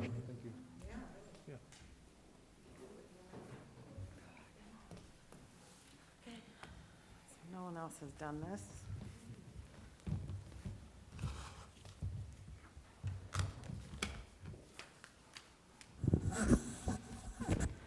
So I'm back up here. Tina Lapalosa, Ellen Street, Edison. I also grew up in Edison, probably older than many of you. Was a graduate here, went to Hoover. I went to Piscataway Town, which is no longer there. That's how long ago it was. Okay? There's a few things. First, I want to say I also have the utmost respect for the teachers. I love Edison schools. My son had an opportunity to go to a Catholic school for high school sports. They wanted him, blah, blah. We stayed in Edison. He wouldn't have wanted to go anywhere else. It was his decision. We stayed here. Is Mr. Ross the best principal ever? Yes. No matter what time of day, Boss Ross answers your email. Just like Superintendent Bragan, your email gets answered. So I'm saying he's probably here every day, because he always is, no matter what. And he's here now. And I understand that the teachers are afraid, and I wanted to say earlier that if you get the vaccine, I would donate my time and give the vaccines, because I want them to also feel safe, right? I don't blame them. Don't blame them for that. But they also have the choice, just as the students do, I'm guessing, whether to come back to school or not. No, they don't, because they may lose their jobs, but so would have I, as a nurse, would have lost my job if I didn't go to work. So it's the same thing. I went to work, I took care of my patients, I still do it now, every day. 3 people in my 4-person household worked every day, and they still continue to work every day. My son works for Amazon, essential employee, Amazon. I think the teachers are quite more above the Amazon workers. No offense to my kid, but the teachers are doing important things. So is Amazon, right? Because that's how we get our food or whatever it may be. There's also some misconceptions and things of what they're saying. So on the CDC guidelines, the illness, the COVID virus is not airborne. So if you're in a room by yourself, I understand the guidelines may say that you can't take off your mask, but that doesn't make sense. because the virus is a droplet precaution. Just look at the CDC website. You have to be within 6 feet of someone. If you're in a room by yourself, you can take your mask off. So I know that they're nervous, and they're saying they can't wipe things down, but no offense, because I know I'm going to get looks when I go back, but many people came to this podium, and no one wiped it down. Very few people. Sorry. I'm done. I just want to say, happy to help, but the kids should be in school. Thank you. Thank you. Any other first timers? I'm coming back for a second time.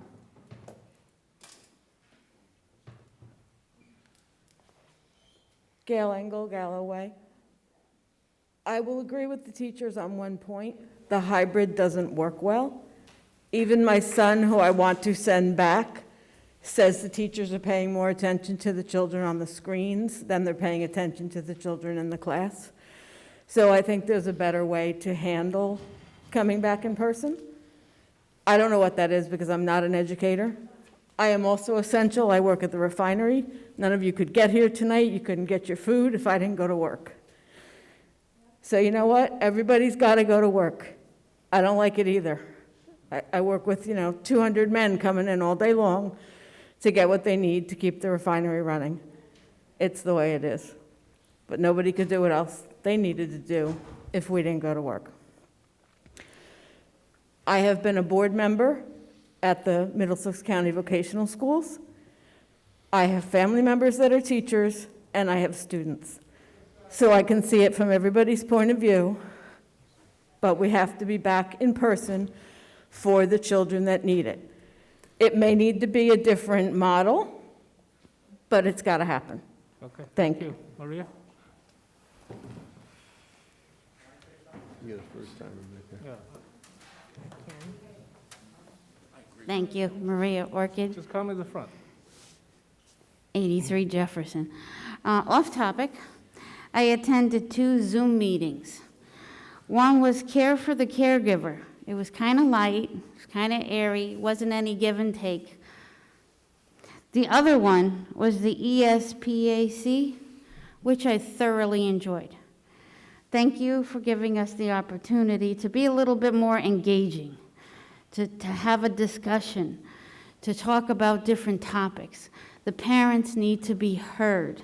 We need to have more programs out there that would appeal, not just talk to, but talk with, to share our issues, not talk down to, but have an active conversation. Thank you. Thank you. Okay, Rich.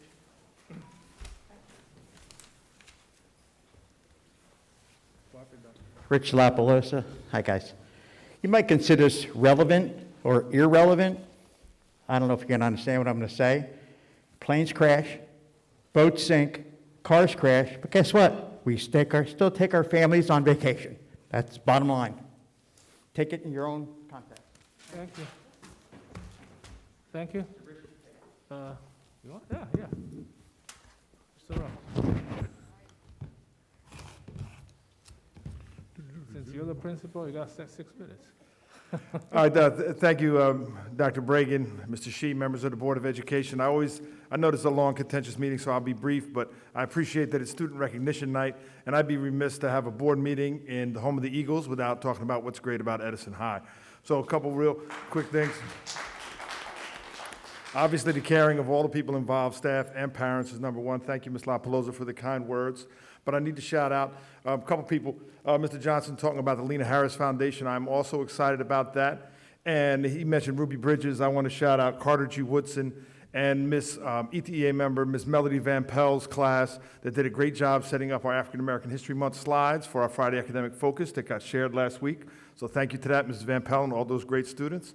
And I'd also like to thank, right now, if anybody, when you came in on the lobby TV, we had a great demonstration from our dance program, their solo concert that was done in a way where the students were able to come in, their families were able to see them, but it was safe and people were separate. It took a long time and a lot of people went to work for it, from Ms. Jenkins, from the students, from Mr. Jaworski.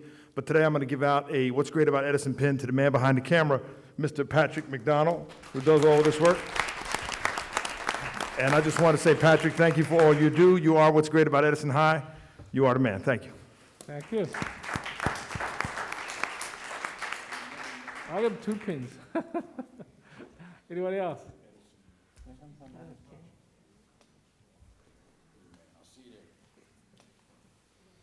Sorry, Angela Mark, 77 Scotland Avenue. Much less nervous now because now I'm completely speaking to you as that tax-paying parent. I was confused before. You were looking for parents who want to delay the start of hybrid and stay remote. I am that parent. Are they here tonight? Of course they're not here tonight, okay? But I do have to tell you, after sitting here listening to, when are we wearing our masks? When are we not wearing our masks? If you want some plexiglass, please ask. Hearing this as a parent does not instill confidence at all. And so, if you want my opinion, if anyone's interested, no way in HELL would my daughter walk these halls. No offense to EHS, no offense to Mr. Ross. I too think he's awesome. But right now, the opinion of a parent during this pandemic, hearing what I've heard tonight, no, not in these halls. Thank you. Thank you.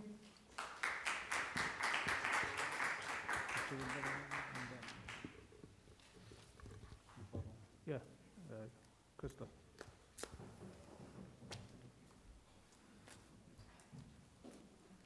Stay on the topic of school board, please.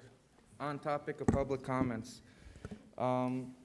So I heard one of the ladies speak before about the ETA members speak about masks and whatnot. And the lawyer should have let them know that policy is not the law. The school policy can't override the USA Constitution, the New Jersey State Constitution, and the board attorney knows that real well. You might have a rare instance where a kid medically can't wear that mask. And like you said, every kid has to have education. That's New Jersey state law. First offense trying to kick that kid out would be $75,000 if some ETA members start freaking out and, remove the kid, because I know what's gonna happen. And they might not like what I have to say, but it's not just my own opinion, it's other people's opinions as well.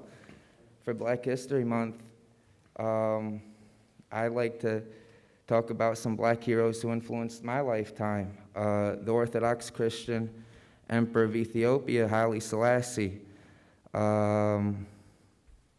I like Tupac.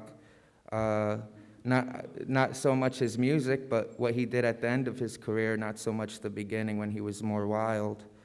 I denounce anyone. I can't believe I heard somebody even mentioning Kyle Anderson's name in here.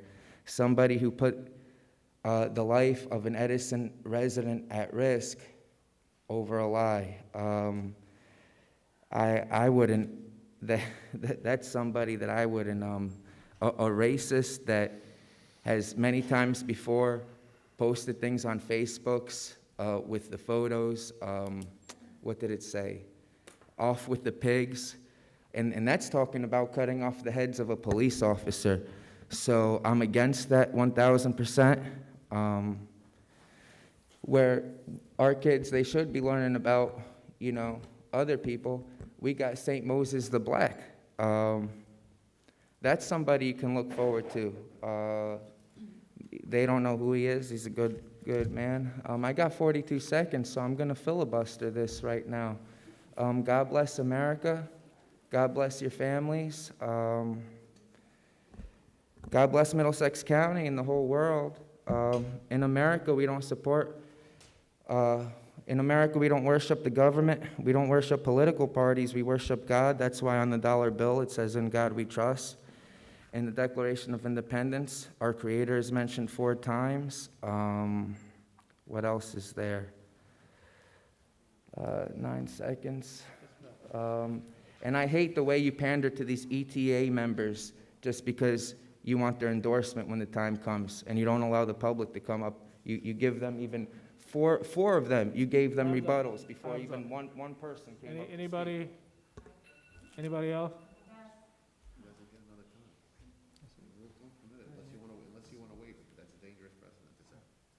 And it's also 11 o'clock, and I think they need to get ready for classes. We have, you know, we want to hear everyone, okay? But we have to stop at a certain point, okay? I would So- like to let him speak. I'm sorry? I would like to hear him speak. I would like to hear what he has to say. Personally, I don't get that chance to hear it, so I would like to hear it. What time does your notice say the meeting's gonna end? Where's the public? I don't think one more speaker is going to kill us. All right, so, Motion to extend the meeting for one more speaker. all right, Jeff, finish up. It's meaningless debate on something like this. Jerry, I think you should make a statement though that you're making an exception to the bylaw. Yeah. Allow him to speak. Okay, so just to be, we are making exception to the bylaw today because it's a big topic, so another 3 minutes and to finish up. Before my time starts, I played along with the rules of this process. Microphone, please, Jeff. I played along with the rules of the process. When we were in the third stage, which was the union members' time, which is quite, trying to, be declared as the union person saying, first of all, Jerry, I'm a taxpayer here in Edison too. So I guess I should have been able to speak at each time. All right? So we could debate this all night. But that's not what I'm here.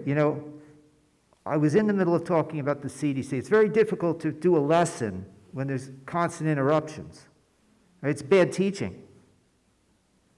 And yet I haven't had time to finish. There was rebuttal. I didn't even have time to finish. So I'm going to ask one question about the document Dr. Bragan was looking through the chair.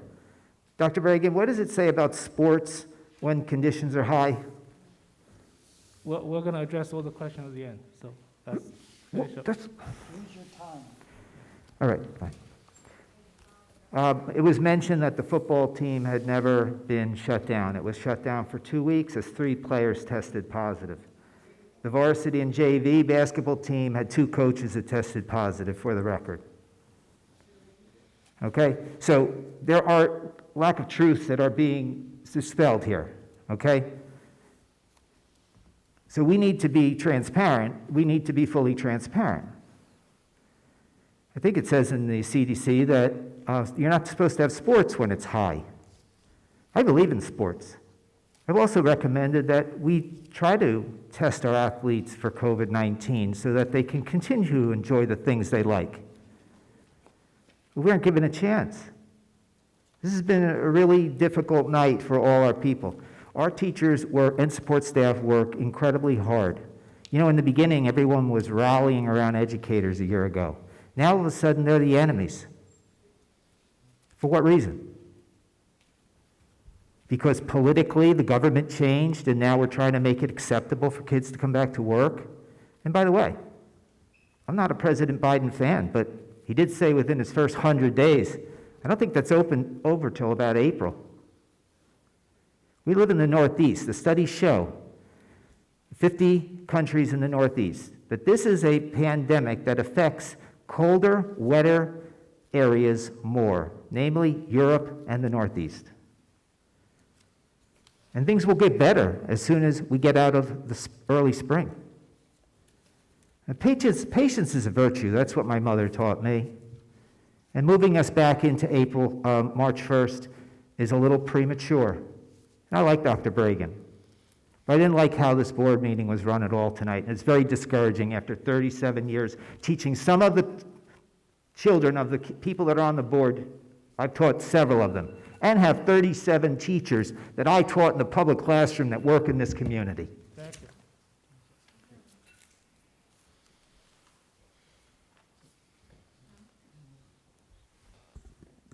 you. All right, that's the last one. Come. You got the last one? You are the last one. That's it. We're done. We'll give him another shot. Otherwise, you're gonna spend 5 minutes. I just wanted to see if you were going to give me a second rebuttal like you gave him a second rebuttal. And the fact that you did, I can't really complain, but you did start my time, so I do got 10 minutes, 50 seconds to filibuster again, don't I? And I don't like to hand my... About matters that relate to the Board of Education or matters that are on the agenda. You can't just filibuster and talk about anything you want up here.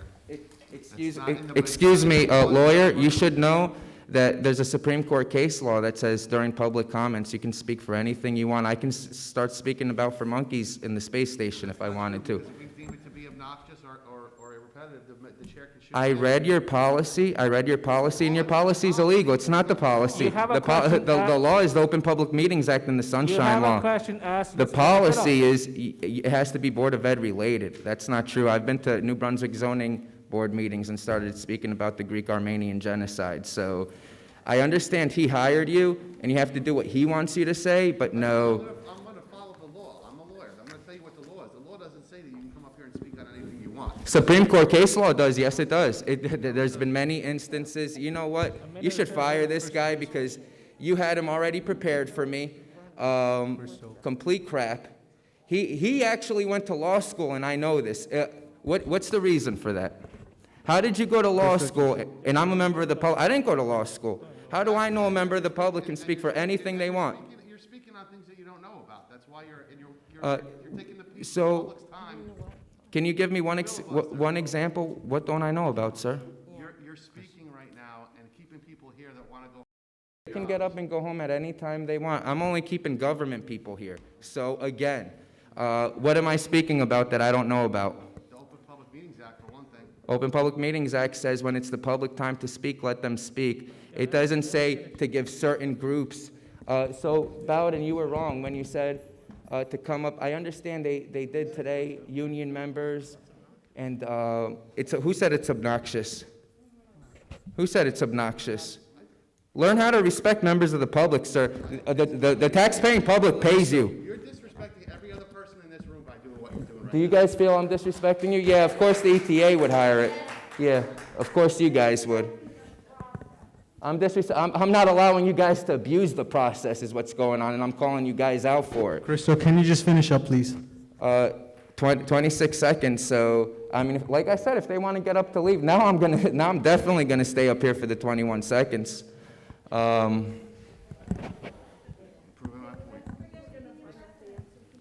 Yeah, are we gonna find out the answer tonight? What did I say that was obnoxious, sir? Learn to respect members of the public. The taxpayers pay you. I understand you probably met him at some restaurant before he hired you and told you to do a certain Time's thing. up, Crystal, time's up. Move. All right, can I have a motion to close Motion. the comments? All right. All right, do I have a second? Second. Okay. Can I have a motion to close the meeting? Yes. All right, all in favor? Aye. Okay, thank you, meeting is adjourned, thank you.